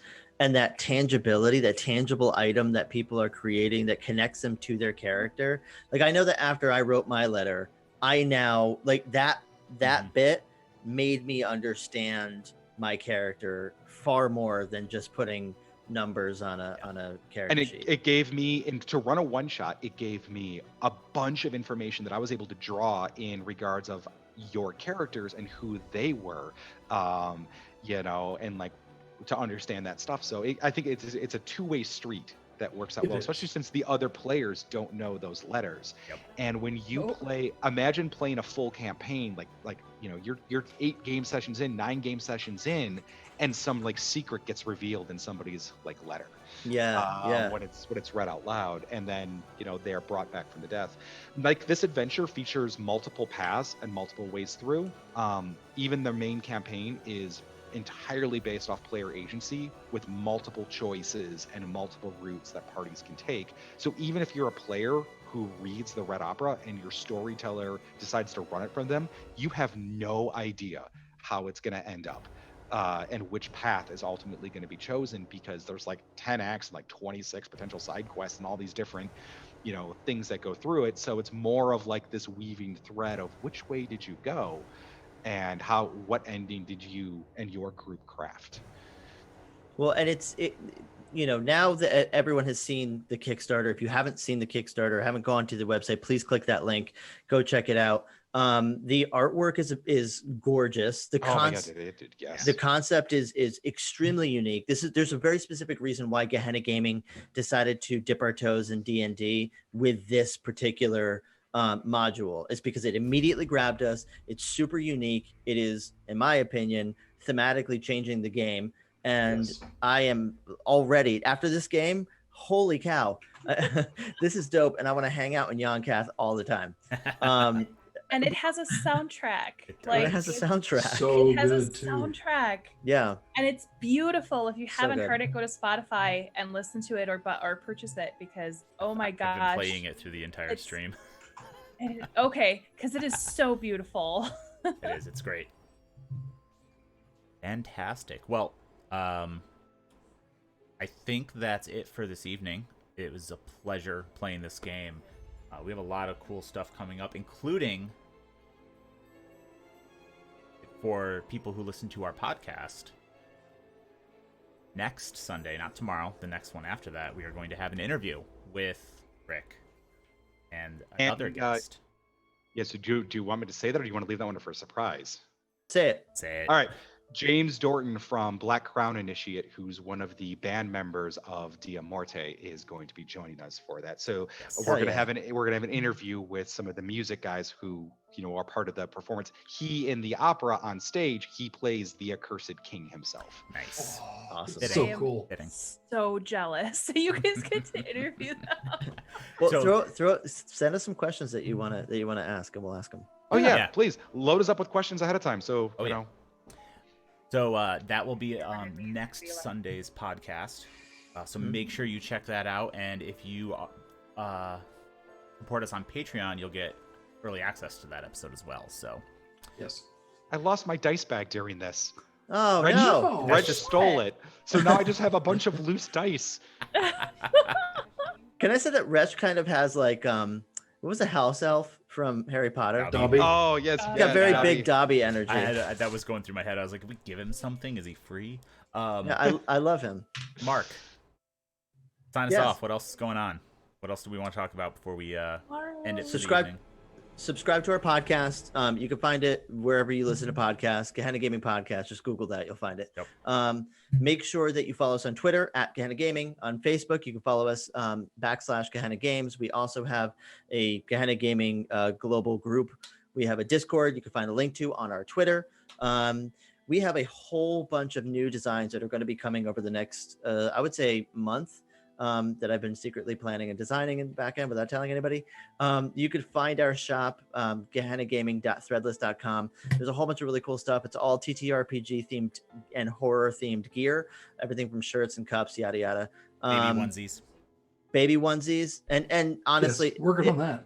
It helps to support what we're doing, because you can watch our streams video on demand without having to subscribe, just because Absolutely. That's just what we like to do to make it available to everybody. So every little bit helps. Let me see, what else do we have on Monday? We have Monster Hearts 2. Oh, hold on. Tomorrow we have Wrath and Glory, our Warhammer game that Crystal and I play in. Mm-hmm. Don't forget Hell that. yeah. Hell yeah. And then Monday we have Monster Hearts 2 per usual, which I can I think it's safe for me to tell people the first season of which is starting to wind down. Yes, very close to. We have a couple more episodes until that's concluded. Yep. And on Tuesday there is another episode of a deep dive where Nick will be covering Monster Hearts 2 with our Monster Hearts Gehenna Valley GM Brian. On Wednesday, do we stream anything besides? Do we have Worlds and Crafts on Wednesday? Worlds and Crafts on Wednesday. Worlds and Crafts midday map making on Thursday. This Thursday, we have a special guest coming on for a Thursday interview, which is Ellie Collins from Atlanta by Night. Excellent. Ooh, Hell yeah. Ellie's awesome. Yeah, she's amazing. She's great. And then, let me think. Friday? Nothing this Friday. Friday, I'm going to be streaming me staring into the void. Okay, that's acceptable and appropriate. Fantastic. I am going to Friday. tune in, and I better find you staring into the void. I can dig up some great Well of Souls art for you to stare in that Perfect. Carlos or David managed to put together for this. So Beautiful. Maybe we'll do split screen, like half screen me staring into the void, the other half the artwork. Yeah. And then we'll be back around on Saturday. I think we have something going on this coming Saturday, but I'm blanking on what it is. And then Forbidden Lands again the following Sunday. Before we go, beyond the Kickstarter, Rick, where can people find you online?